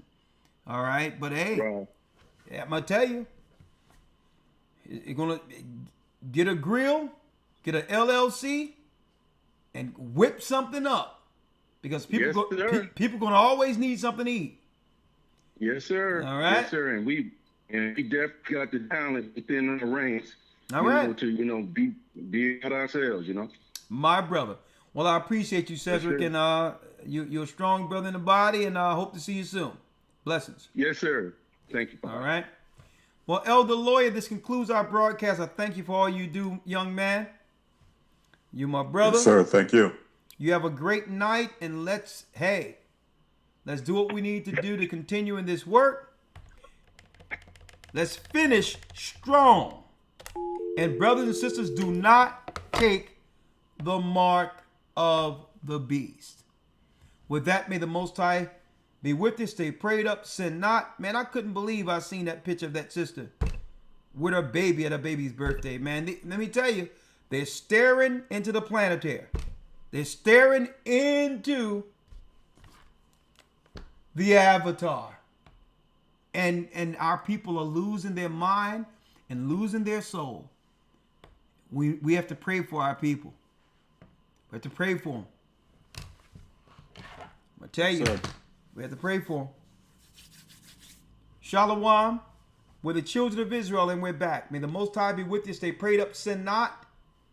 We will soon see Israel, and do not take the mark of the beast.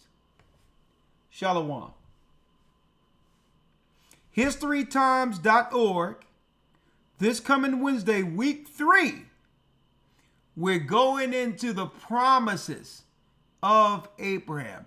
We're going to break down all the scriptures in the New Testament that they try to claim in Christianity, that we, being the children of Israel, now that we know we're the children of Israel, it doesn't matter.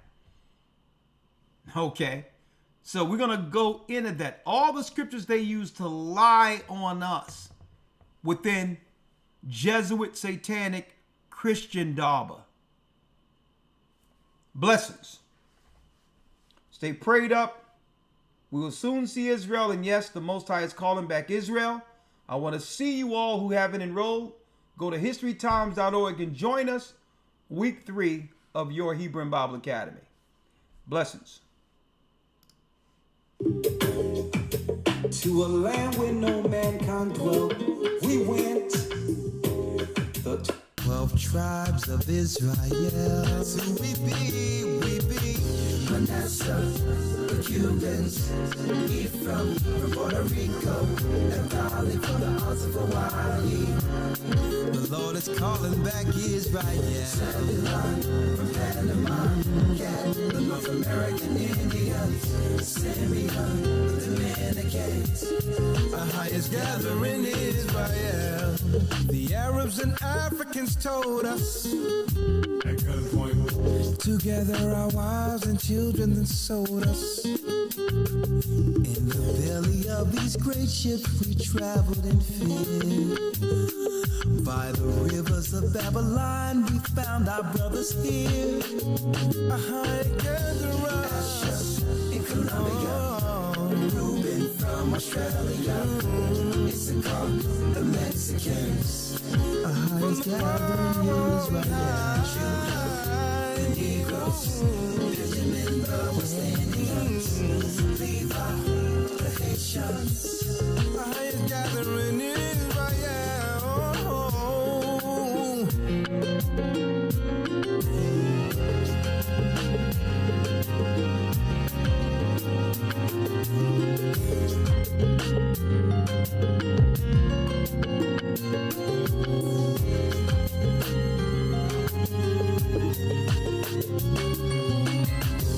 Asher in Colombia, Reuben from Australia, Issachar, the Mexicans. That's who we be. Judah, the Negroes, Benjamin, the West Indians, Levi, the Haitians, Manasseh, the Cubans, Ephraim from Puerto Rico, and Valley from the Isles of Hawaii. The Lord is calling back Israel. Zebulon from Panama, Gad, the North American Indians, Simeon, the Dominicans, our highest gathering Israel.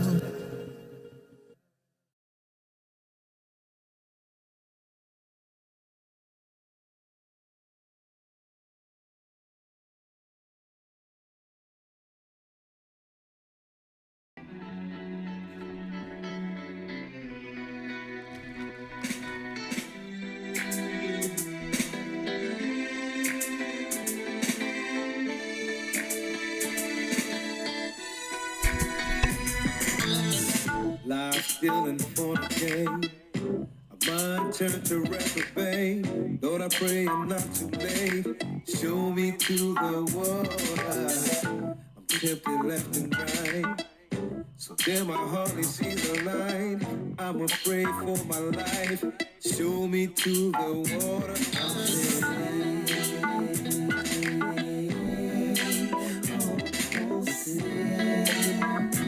No, I don't like the sin I'm in.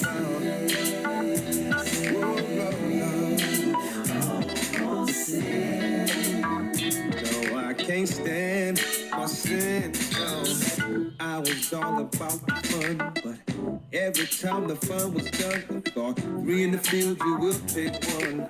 Show me to the water. Raise me to be a better man. I think I built my house on sand. Point me to this promised land. I need a friend to save me from my sin. Oh yeah. Oh, I don't like the sin of me.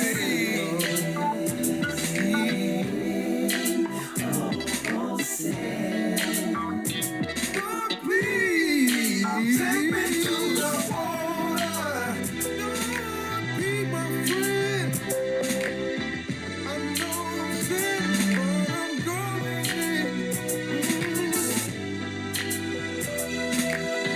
I make that sacrifice. Nothing left to do. I'm going down for you, Lord. I'll make that sacrifice. To you, I'll give my life. single day, Lord, I will. I'll lay down my life. Oh, I will. Take me to the water. Come on. Take me to the water.